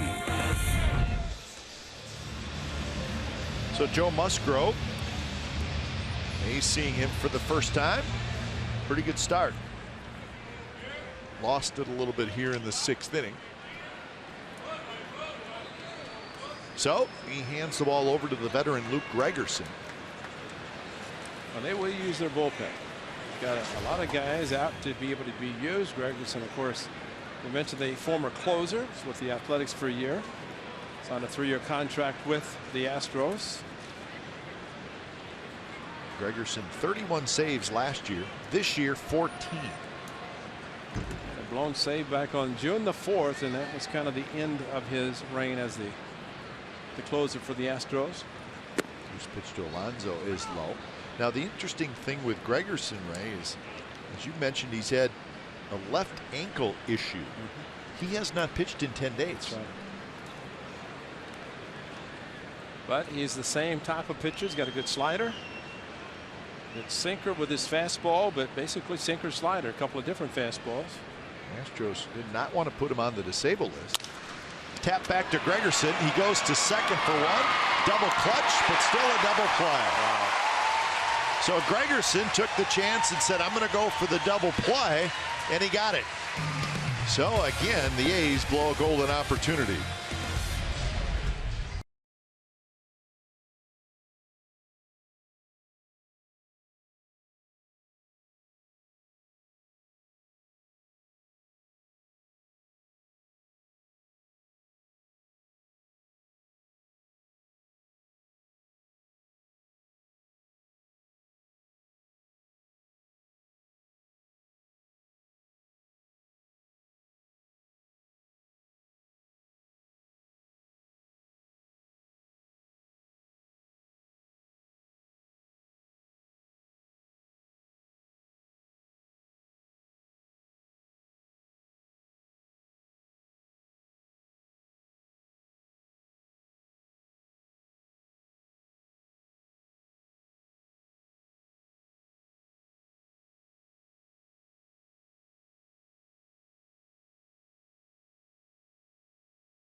They let slip away. They had first and third, one out, and this is how it ended.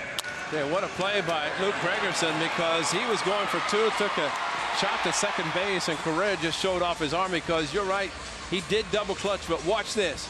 Clutch, and then actually maybe missed the ball, had to regroup and take it around his chest. But once he caught it, this is exactly what Gregerson wanted, swing at the sinker. And boy, you talk about a strong arm by Correa, and he finished the double play. And that is tough for the Athletics. First and third, again, just one out.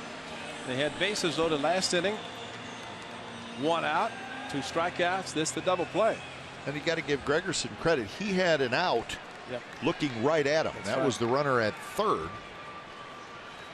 Because Stephen Vogt was going home, and really that's all Gregerson would have had to have done is just flip it home, and he would have been out easily. But he was not bothered by Vogt. He had a double play on his mind, and he got it. And the amazing thing, and watching that, he didn't stop and turn and look. He didn't look at all. He just threw it. And but he knew that Vogt was right there, because he was right next to him. And usually on a slow hit ball, if you don't think you can turn two, you get the out. And Stephen Vogt was going in and probably maybe trying to draw a throw to keep two from being turned, but Gregerson did finish it off, and he's still scoreless. 2-1 the count to Jose Altuve. What a job so far by Chris Smith. An inning and 2/3. He has struck out 4 of the 5 Astros hitters that he has faced, and he's only thrown 26 pitches.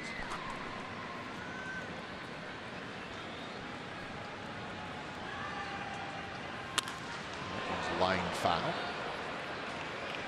Well, the A's were here back in early June the 3rd, that Jesse Hollins started, went just 2/3 of an inning and gave up about 7 runs. That's when Andrew Triggs came in. 4 innings, 76 pitches. And unfortunately for him, he was sent to AAA. One of the 7 times he's been up and down, but now in the rotation. Left field, headed for the Crawford boxes, and that one is gone. Altuve hits home run number 22, and the Astros lead 3-0.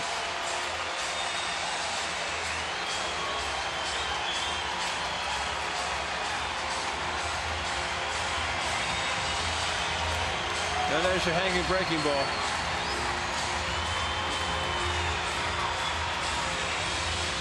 And as aggressive as Altuve is, you hang one there, he will do that. And he knew it was gone, hit the back of the Crawford boxes. So twice the A's have had an opportunity to score.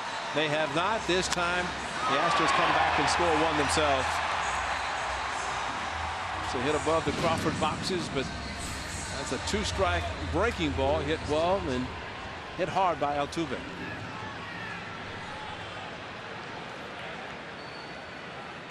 $15 home runs last year, career high. Wow. Yeah.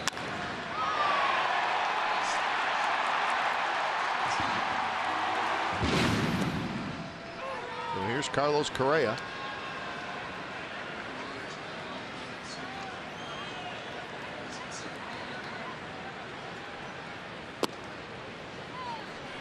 Correa so far, a fly ball to center field and a ground out to third.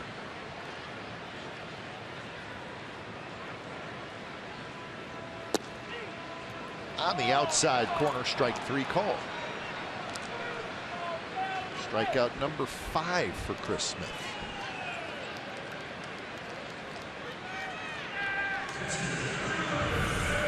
Now they're staying away from this power hitter with a 2-seam fastball coming back the outside part of the plate.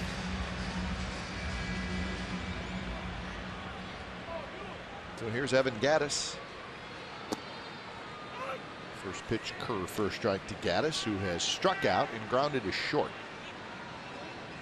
Report from the A's clubhouse, there's a strain to the right side of something. One of those long words. Lumbar.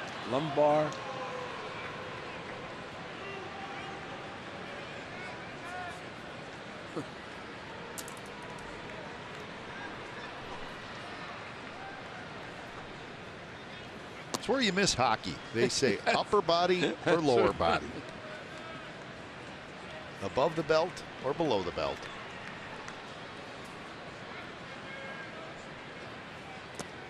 Blocked by Vogt. 2-2 the count to Gattis.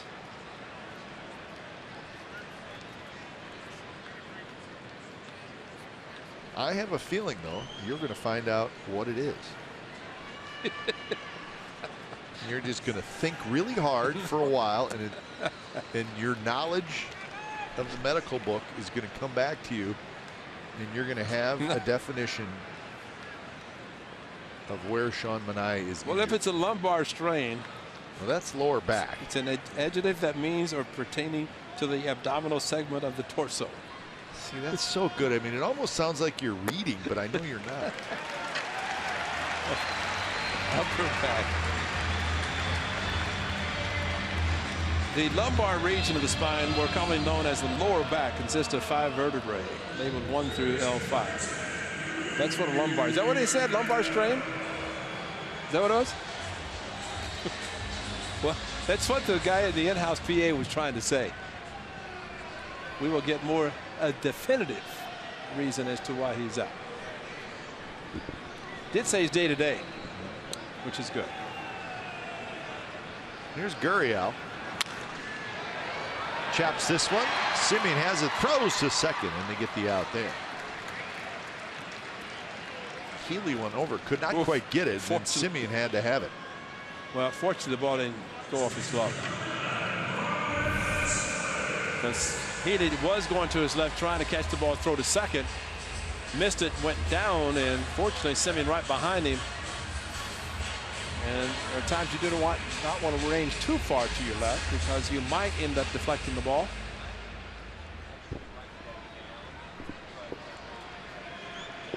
So 2 outs now, and here's Marwin Gonzalez. Gonzalez, a switch hitter, reached down in air and struck out.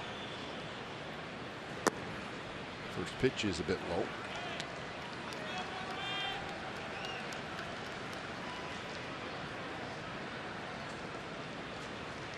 Gonzalez, we've seen him play a lot of different positions for the Astros. When it's all said and done, he plays pretty much every day, somewhere.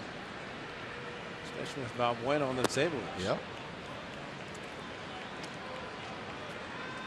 Funny, when we saw the Astros the last time, Colby Rasmus was in the outfield.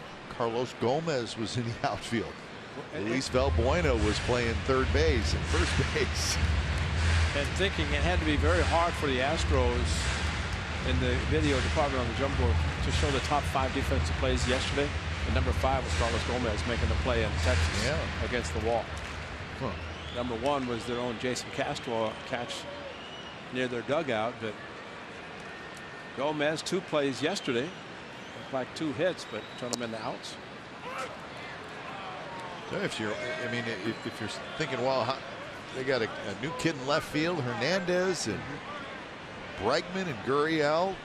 Where is there room for them? Well, that's it right there. Rasmus, Valbuena, and Gomez. Carlos Gomez let go a couple weeks ago.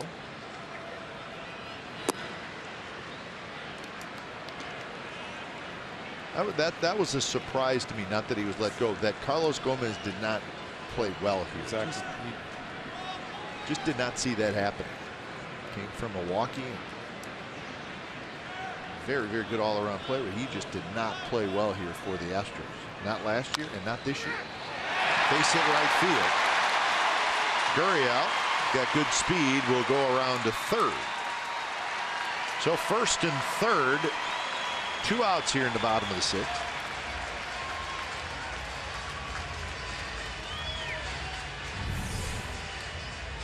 Well, it's more than anything for Gonzalez faking bunts and then let the pitch out of the strike zone. 3-1. That is finally able to make contact to pull it past Yonder Alonso.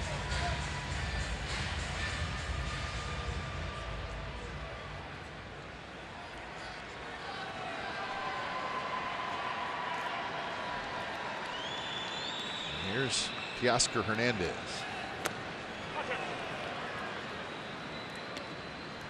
Some big out trying to get just the 1 run on the Altuve home run.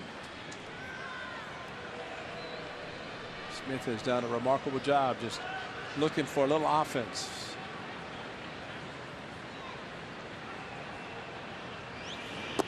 Sinker, maybe a changeup, I should say, is low.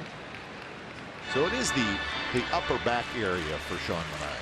That's what we have concluded.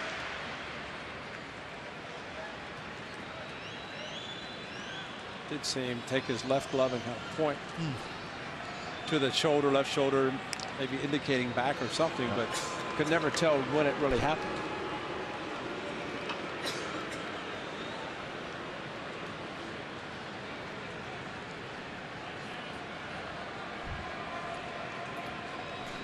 One and one to Hernandez.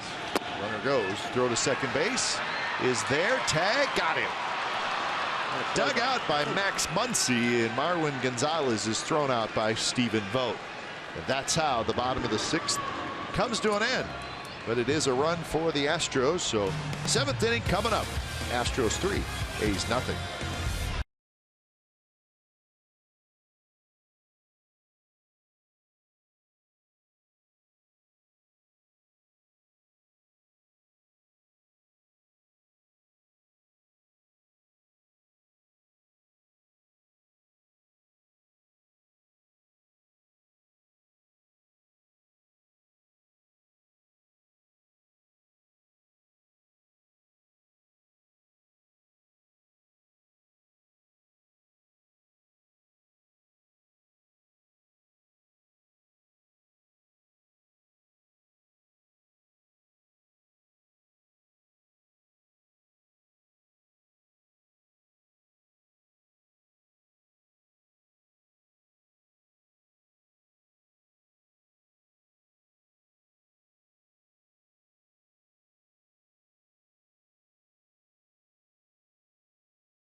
Top of the 7th inning. When it's time for change, think Speedy Oil Change and Auto Service, your oil change, tune-up, and brake expert. So it's former A. Pat Neshek taking the mound.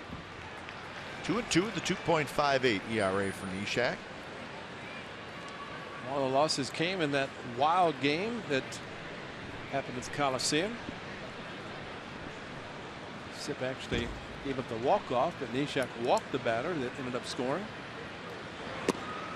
First pitch to Marcus Semien is in first round. Semien, Smolinski, and Muncy. Top of the 7th. No runs on 3 hits, couple of costly errors for the A's. Both runs, or 2 of the 3 runs by the Astros, unearned.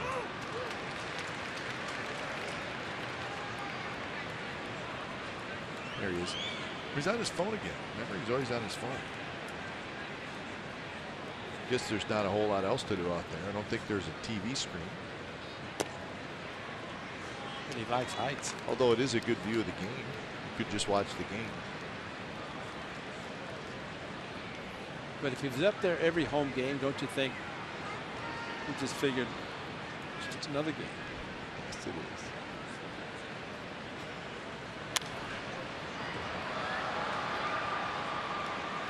One and 2 the count. Semien with a strikeout and a double.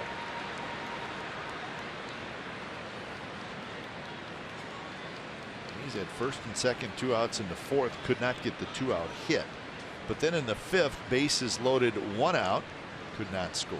In the 6th, first and third, 1 out. Could not score. So a little bit of a frustrating night for the A's that way, and the fact that 2 of the 3 runs by the Astros are unearned.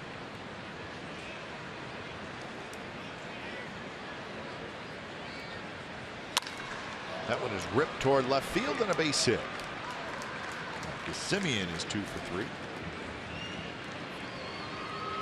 The opportunities are there, and the A's, of course, with Altuve hitting the home run, made it a 3-0 game. But still, A's have yet to get on the board, which means that ORISP, runners in scoring position, is nil right now because they have not been able to come up with a big hit.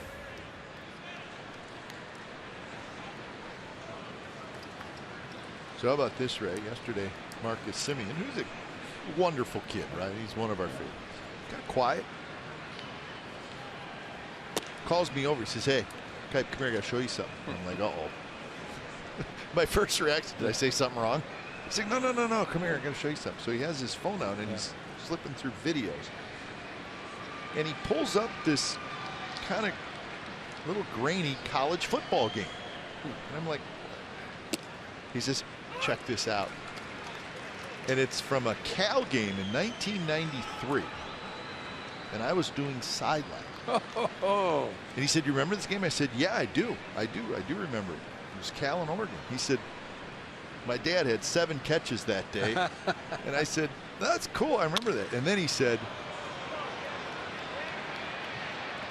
"Well, think about it." He said, "You've now covered my dad and now me." I was like, "Oh, that's really funny. Thanks a lot. Really Thanks a lot." That's great. He just chuckled. That's great. And he was right. Well, you know, I thought it was 1993. His dad was a great wide receiver at Cal. That's right. Yes, he was. You know, when you started talking about videos, pictures, I thought he was going to say, "Take a look at my son." No, that's where I thought he was going. And I looked, and he had this that's great. This Cal game from 1993. And you were a byproduct of him having that on there because he had his dad catching those 7 balls. That's right. Oh, by the way, there's Kite. That's right. I was given injury reports from the Cal sidelines. So now you've covered my dad and me. That's right. That's impressive. Or I'm getting older. One of the two. Well, you know, Kite, how old's your son? 3 days, 4 days? That's right. Let's not go that far. Then we calling you Vin Scully.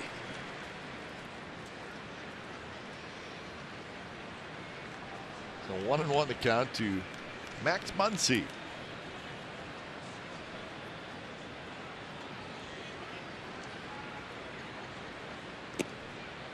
.65 miles an hour on that pitch from Pat Neshek. That was his changeup. And the differential between his fastball and changeup, probably exactly where he wanted it, but that one, he let go a little too quick.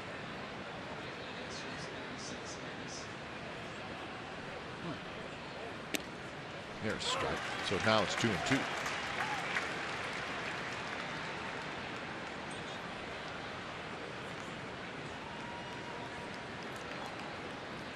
Max Muncy probably has some family and friends here. He's from Texas. Keller, Texas. That's right. And he got it. 65 miles an hour again. Just kind of floats up there and never really gets there. That's what happens. It just floats. And Muncy with the ball floating not only into him but away from him. It could not reach it. Very upset. And one thing he did say, he's concentrated so much on his defense playing right field, now second base, that he said he's got to concentrate a little bit more on his hitting because all that work with his defense, and he says it's affected his offense a little bit. Coco swings at the first pitch. Coco's been aggressive tonight. He's going after the first pitch in each at bat. I know 3 of the 4 at bats now. Yep. They definitely did it with the bases loaded. Back-to-back curveballs and a high fastball. And a check swing, probably not a strike on the first at bat. It's called strike 3. Hits that one hard. Well, Tuve knocks it down. Plenty of time. Side retired. 7th inning stretch from Minute Maid Park in Houston as the Astros lead the A's 3-0.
September 26, 1981, Nolan Ryan, his 5th no-hitter. Dusty Baker, the final out. I think that was Art Howe fielding the ground ball, was it not? And Alan Ashby doing the catching. About that.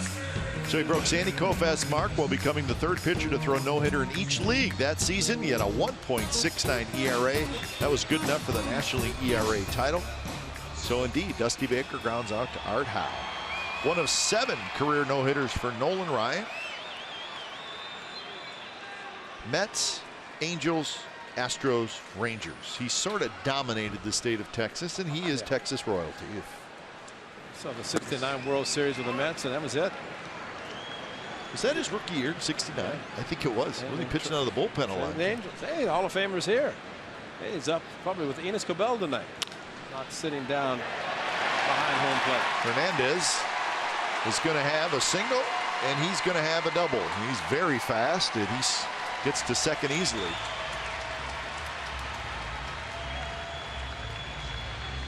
So hit number 4 for the Astros. Another breaking ball left up a little bit. Maybe the changeup, but past Ryan Healy, who was playing in with the bag.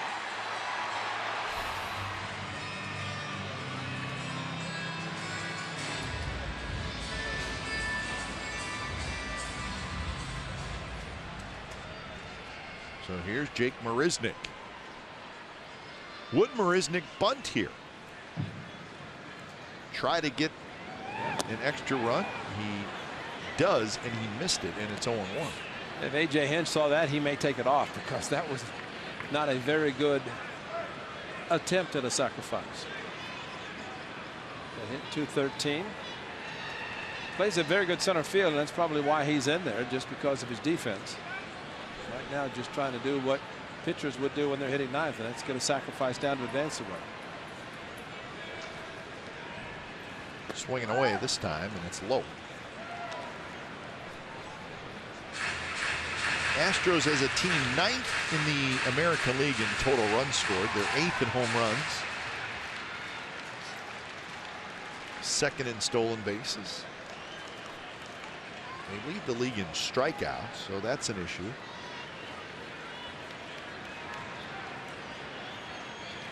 Second in the league in walks.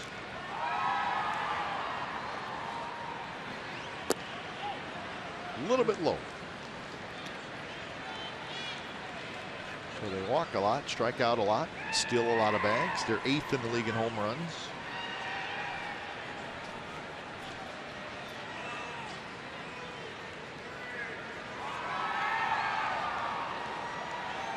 They do have the ability to manufacture runs if they have to. At the knees, first strike, 2-2. J.B. Wendelken starts to throw for the Athletics.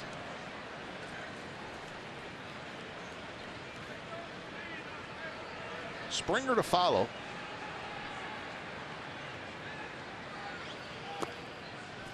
And now full count. If you're just joining us, Sean Manaea left in the 4th inning. Upper back area bothering him.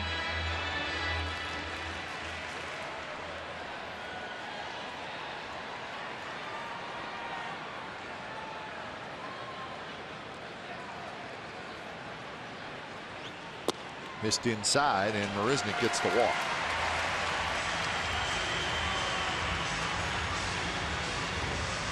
A lot of pitches by Smith, and an excellent effort by the young man tonight to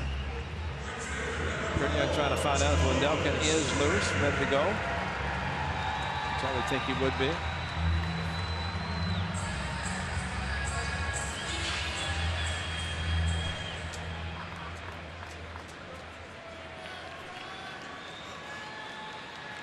So Springer steps in. He is 0 for 2. He walked with the bases loaded in the 2nd. His other 2 at bats, strikeouts.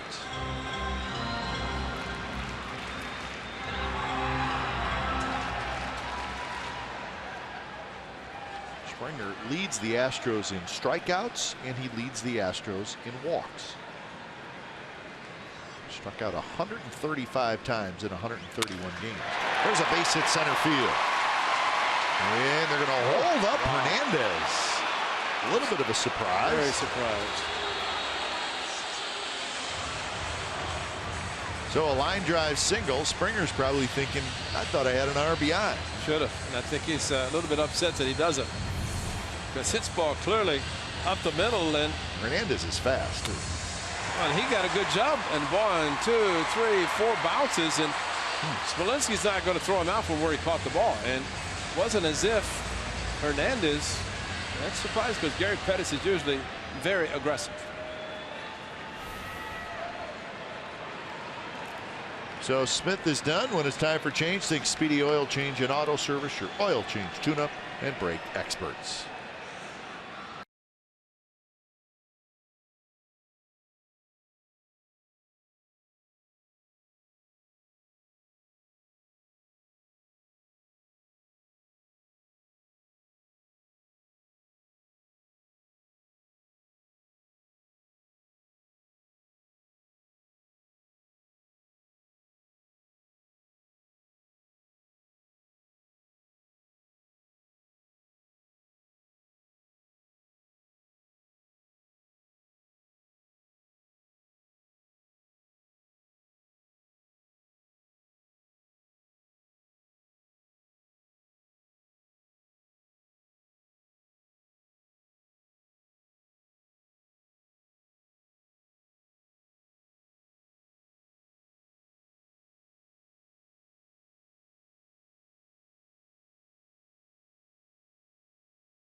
the Astros have the bases loaded, bottom of the 7th inning.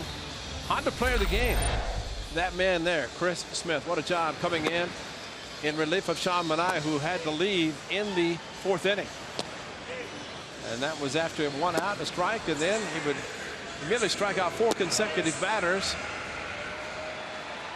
So Chris Smith in relief of Sean Manaea, and does a great job. Right now, they're hoping for more from Wendelken to keep those runs that are his from scoring. So tough task for Wendelken as he faces the rookie Alex Bregman.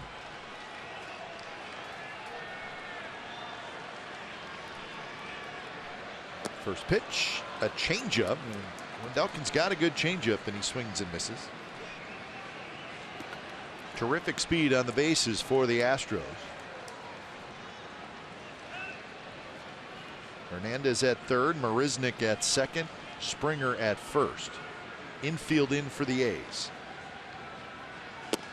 There's a strike with a fastball, 94 miles an hour. So good sequence by Wendelken. He's a big boy, and he is a big boy. He's got a good fastball, and he pulled the string like he did with a good changeup. The infield in, is hoping for a ground ball. Do not want to let this game get out of hand. Already trailing 3-0. With a fastball that's high. Altuve to follow.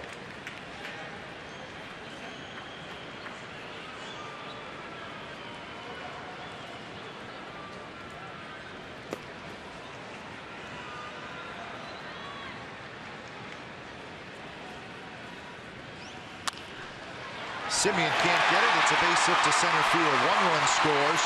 2 runs score. And Springer around to third, and it's 5-0. The Astros lead, a 2-run single for Bregman.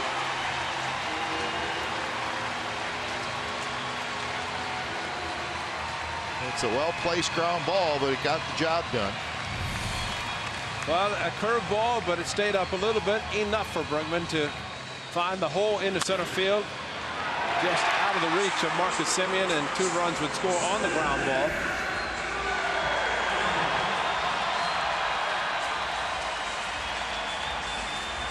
Well, Bregman gets his 18th and 19th RBIs, and now Jose Altuve hits.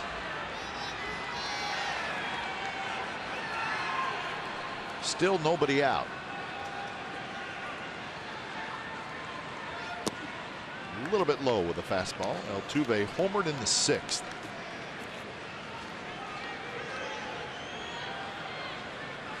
He now has 183 hits in 130 games.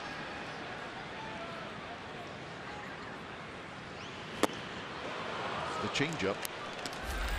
That's what he did against Chris Smith with it.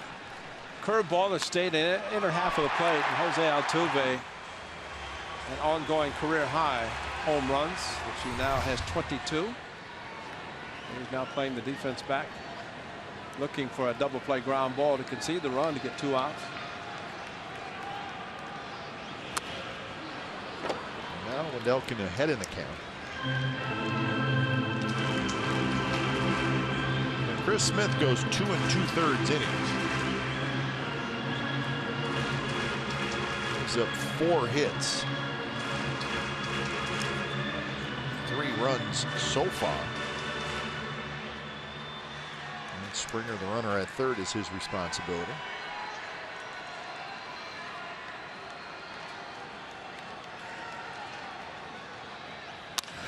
Line drive into the glove of Muncy. Throw to first, double play. Altuve flips his bat in the air. He can't believe it. Bregman can't believe it. He got doubled off, pounded his fist into the bag at first base, but that line drive in front of him, he should be upset because you cannot take a step towards second. The line drive in front of you, he knows that, or at least should know now. Right there is what he got caught. Muncy caught, strong throw to first, and they get the double play. Unconventional, but they got it anyway. So 2 outs now. Here's Carlos Correa.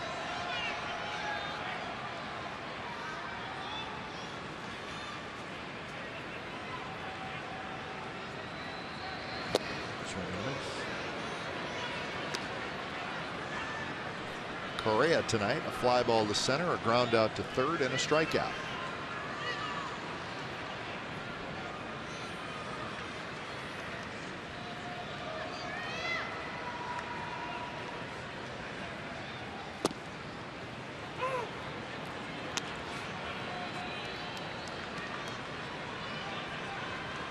Harris on the right, Hickok on the left.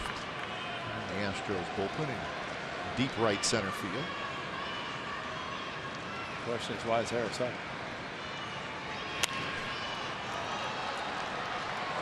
He is their closer.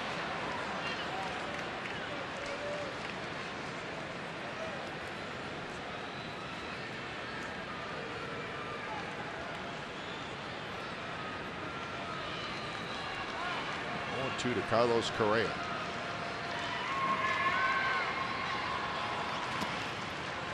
It's blocked by Vogt, saved a run.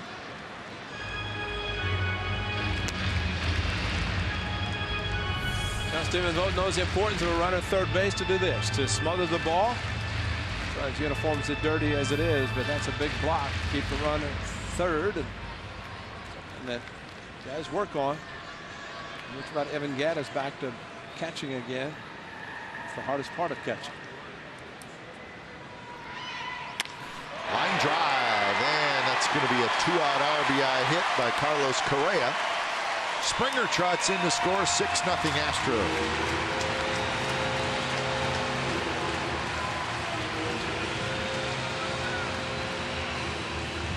So RBI number 89 for Carlos Correa.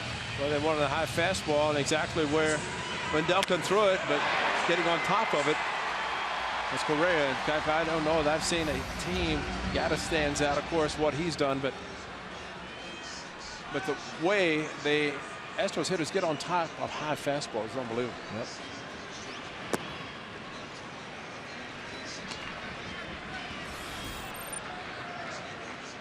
So most RBIs by a shortstop in a season. Carlos Correa, 3 of his RBIs came as a designated hitter. So he's got 86 as a shortstop, tying the most. Miguel Tejada also had it. This is game 131. I think he's going to get it.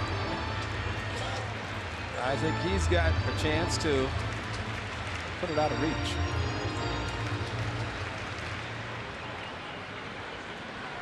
Evan Gattis 0 for 2 with a walk. 4 hits in the inning by the Astros. The 2 outs came on a line out.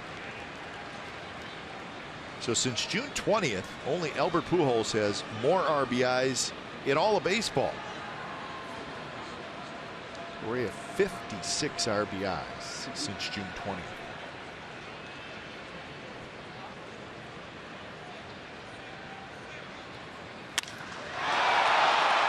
Smolinski still going back, tails Hill, and he makes the catch. Stays on his feet, circles the flagpole, and heads back to the dugout. That's a long run.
Canseco's historic 1986 season with the Jose Canseco Rookie of the Year bobbleheads presented by Kelly Moore Paints. The A's versus the Red Sox game this Saturday, September the 3rd. 15,000 fans will take home this Bash Brother bobblehead featuring one of the greatest sluggers in franchise history.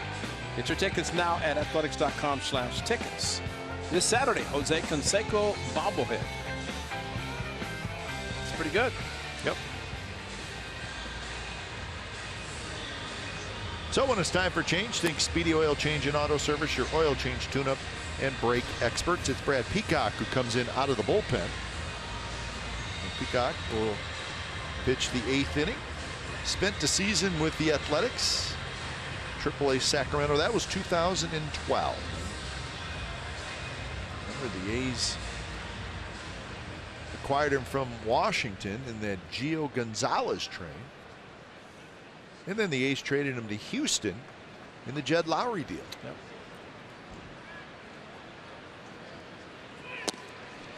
First pitch to Valencia is in first strike.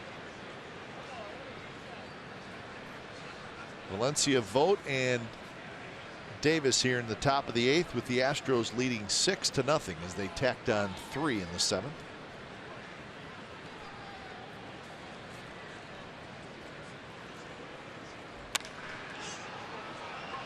Skied to shallow right. Springer trots in. And Springer has it. Well, here is something that I have never seen before, so we're going to see it now so I can see it. This is a partner's brother, Dwayne Kuiper.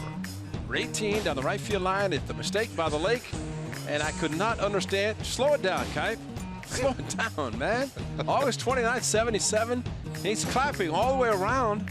If he did that today, well, he couldn't. Dave. He wanted to shake your hand. You were nowhere to be found. I heard all this. Look at that. No ear flap. You know he's been back in time, man. He was looking for Ray Fosse to shake his hand, but Ray was busy. I heard all the commotion. I said, what is going on? And then they said, Kuiper just homered. I said, no, that's not true. And it was true. Hey, listen, 52,000 people at Municipal. 5,200, I mean. Well, 52,000 missed it. Yeah.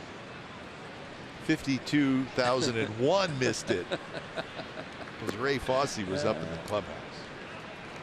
I think you were playing that night. Yes, too. I was. Yeah. Went upstairs and saw side by Annex to get some refreshments and came back down. What happened? I'll just show it again just to show the uniform, the red uniform. Those were good. Yeah. Luke Powell looked great in them. Kuiper just kept clapping his hand going around the bases. Well, he was happy he hit one. That was his first. I think he thought he'd probably hit a couple more. Well, he got his bucket list finished. I mean, he got the home run column filled. August 29th, 1977. So that was 39 years ago.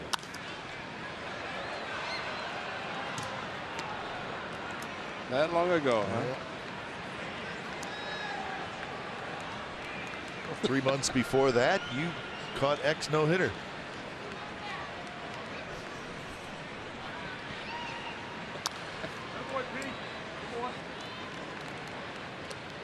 Yeah.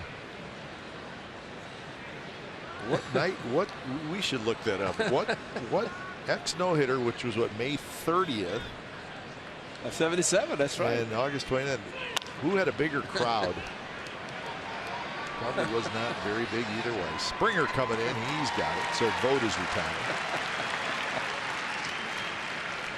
So literally 3 months later. Yeah. It was a good year. That's a historical season. Yes, it was. Actually, that same year, Frank Robinson was fired. Frank was fired. And Jeff Tolbert took over.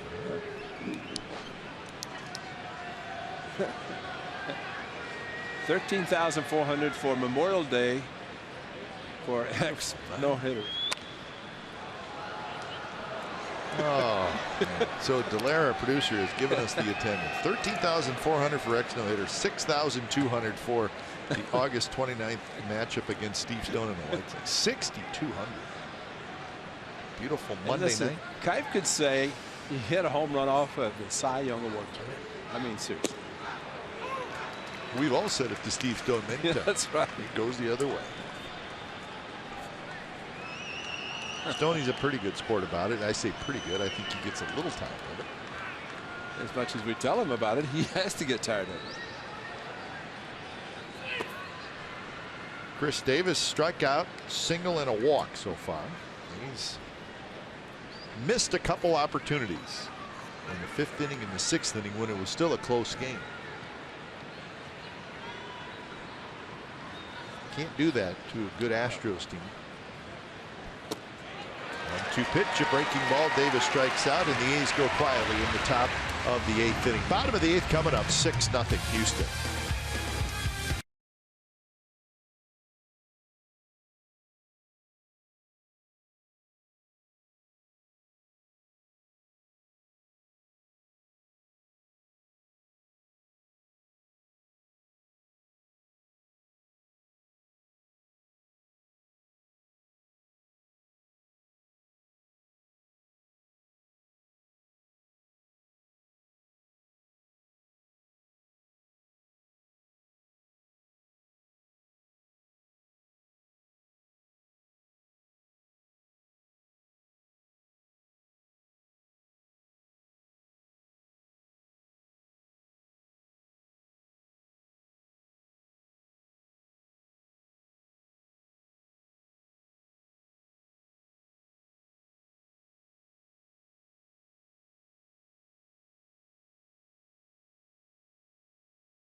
Toyota dealers. Quiet night for the A's offensively. 0-4-2 for the Astros. 6-7-0. Sean and I left the game.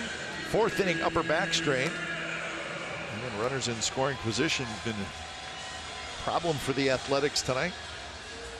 And our first look at Joe Musgrove, and he was impressive. Pitched into the 6th inning. So Astros in the thick of the pennant race in the American League. Actually, they're going to look up, and the second wild card team is the Baltimore Orioles, and the Baltimore Orioles lost tonight. So the Astros have a chance to pick up a game on that second wild card team. They're 2.5 games back. Very crowded, actually, wild card. Nope. That is updated. Again, the Orioles lost, and the Red Sox, they're the first wild card team, they won. So Detroit just won back, Houston 2.5. Royals are playing right now. They're winning in the 7th inning. They may never lose again. Yeah, they are when they're playing. Yeah, they have won 12 out of their last 14. Talking about the Royals.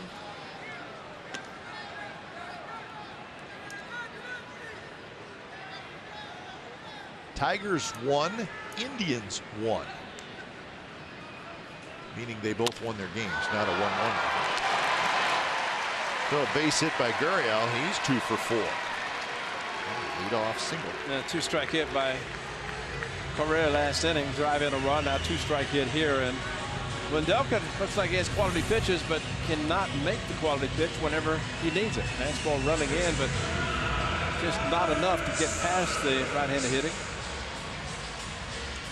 Yeah, it's unfortunate for Manaea to have to leave this game because of the back strain, but bottom line, there were not too many guys available in the bullpen for the A's Nope. tonight. No, you're right. Ryan Madson for sure was not available. Ryan Dull, they're trying to hold back on him. Liam Hendricks has worked a lot. So what Chris Smith did tonight, and now Wendelken, just unfortunate, because if the A's had any offense at all, it could have been a different story for him and for the A's.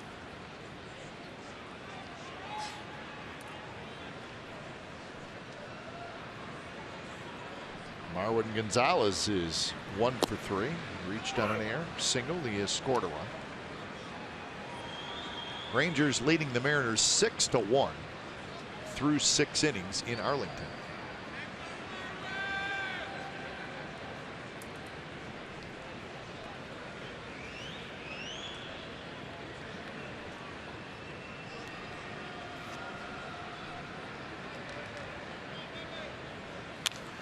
Foul back. Good swing by Gonzalez. The Astros will host those Texas Rangers this weekend. Friday, Saturday, and Sunday. Actually, the Astros will go to Texas. I apologize. They'll have Thursday off, so they will travel to Arlington on Thursday. Well, we have said a long time that if the Astros cannot beat the Rangers, it's not going to do any good. It's not going to matter. They've had trouble in the past. And they have not. They're 2-11 against the Rangers as Gonzalez strikes out. That curveball a good one because it ended up really close, if not out of the strike zone. And there it is. The Rangers 2-11. They are with the Rangers, and Angels cannot beat them. They cannot beat the Rangers. So there's the difference. Really, what has happened to the Angels. Amazing. So they have 2 series left against all the other teams in the division. A home series and a road series. Enos Cabell to your left, the Hall of Famer Nolan Ryan. He has 7 no-hitters on the right. 2 giants of the Houston Astros. Teoscar Hernandez falls behind in the count 0-2. Nolan was with the Rangers in 10 and 11. And those, especially 11, and we talked about in St. Louis. We were able to get out of St. Louis talking about that 11 season. They couldn't help it. Yeah. Nolan Ryan to the clubhouse a couple of times to accept the World Championship, but it did not happen as the Cardinals came back twice in Game 6.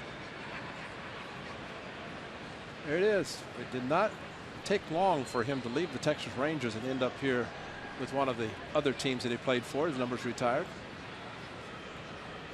Of course, his son Reed is the president of their business operations. That certainly helps. Well, Reed's pretty smart. I mean, forget about the fact that it's his father. He knows that Nolan Ryan's an icon, especially in Texas. Both teams, as mentioned, plus the Angels. He's number 30 retired. Enos Cabell, also special assistant to the general manager, 15 years. That's some baseball talking there.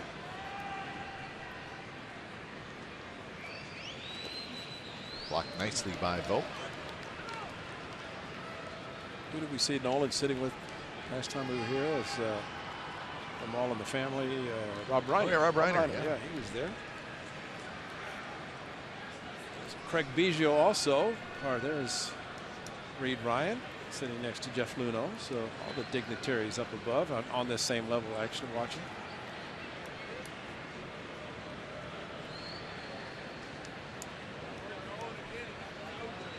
The 2 pitch runs inside. Well, the Astros should be excited. They got a good future. Some good young players. Well, a lot of clubs should probably try to do exactly what they did and lose when they did, draft well, get some good young players. That's right. And then trade players or trade for players to fill in the gaps. Healy has it. Healy will go to second, out there onto first.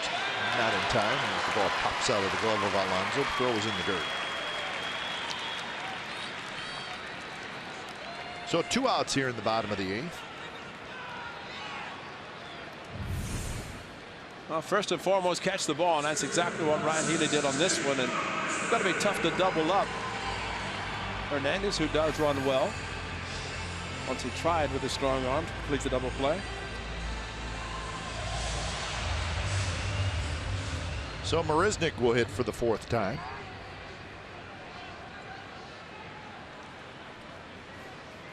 Marisnick walk, strikeout, walk.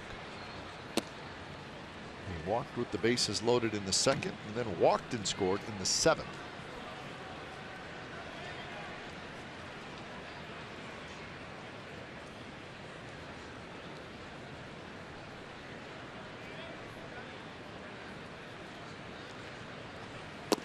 Looking at the Astros schedule, and we told you they have 2 series left against each one of the division teams in the AL West. They also have 4 games at Cleveland next week, and they still have a 3-game series against the Cubs here in Houston.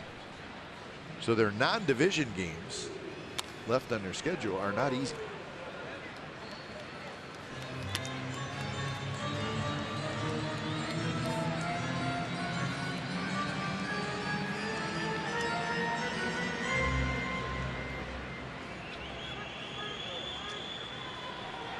One and 2 the count to Jake Marisnick.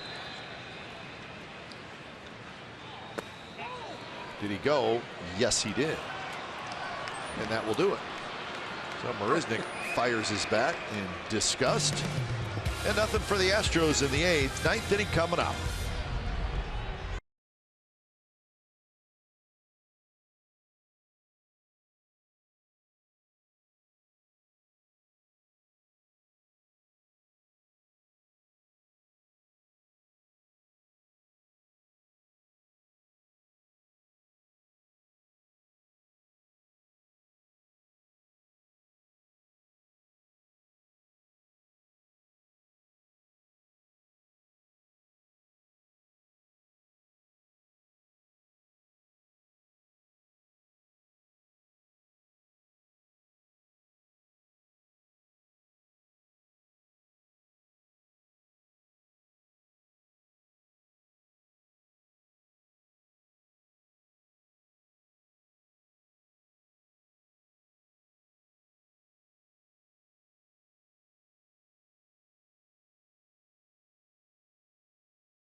California is brought to you by Toyota. Toyota's Labor Day clearance event is here. For Labor Day only, get $2,500 total cash back on the redesigned 2016 Prius. Toyota, let's go places. And by Xfinity. X1 from Xfinity will change the way you experience TV.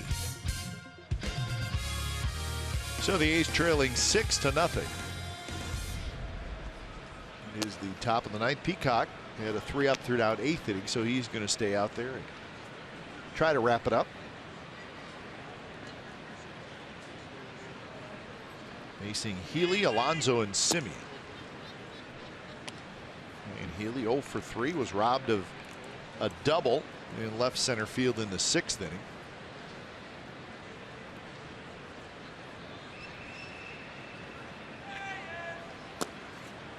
Just a little bit low. 3-0 count.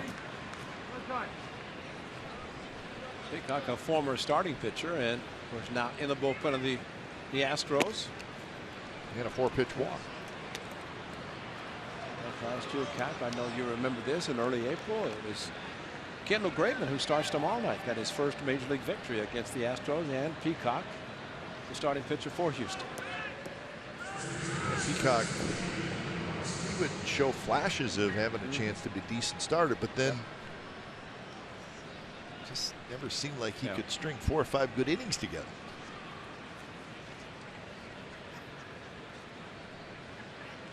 Healy not being held on, and the pitch to Alonso was a strike.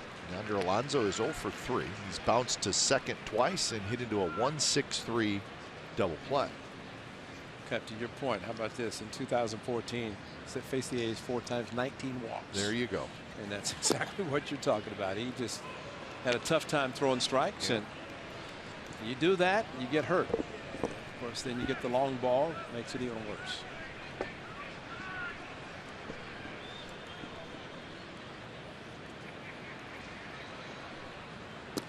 That one on the inside corner. And Alonso behind in the count, 1-2. It will be Graveman tomorrow. Kendall Graveman and Colin McHugh. Graveman has his 10 wins. Now he can get greedy and go for 15. 10-8. Got his ERA under 4. Breaking ball, and Alonso strikes out. It's a tough night for Yonder Alonso. He's 0 for 4. So Graveman and McHugh. McHugh is 8-10 on the year. ERA just a shade over 5. Kendall Graveman, he has really started to put it all together. And that's very exciting for the A's when you think about the future. But especially since he figured out the sinking fastball, the grip, the release, everything working well and working quickly. And talking to Stephen Vogt, who is catching tonight, he said, of course, with the day game after night game, and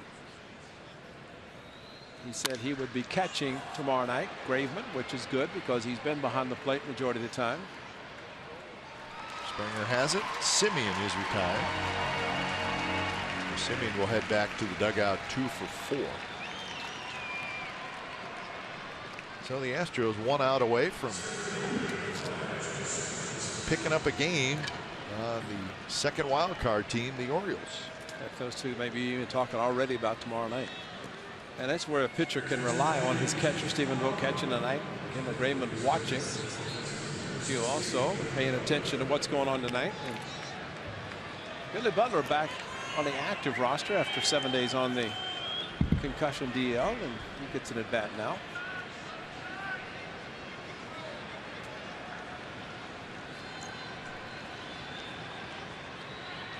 And really a good idea by the manager Bob Melvin. Get Butler in at bat. You probably want to play him one of the next 2 nights. Exactly. Mendy Alcantara was sent back to the minor leagues. That is a foul ball, probably briefly though. So on Thursday, September 1st, the rosters can expand. Of course, the A's AAA team is in the playoffs, so there may be some guys that don't come up right away. Well, there's one position player that should, and will play probably as a catcher. Because when you play with 2 catchers all summer, first 5 months, you want to have that flexibility of having a third. Beautiful fit. That's right. For the final month of the season, it adds a lot of flexibility to a manager. So 1-2 the count to Butler.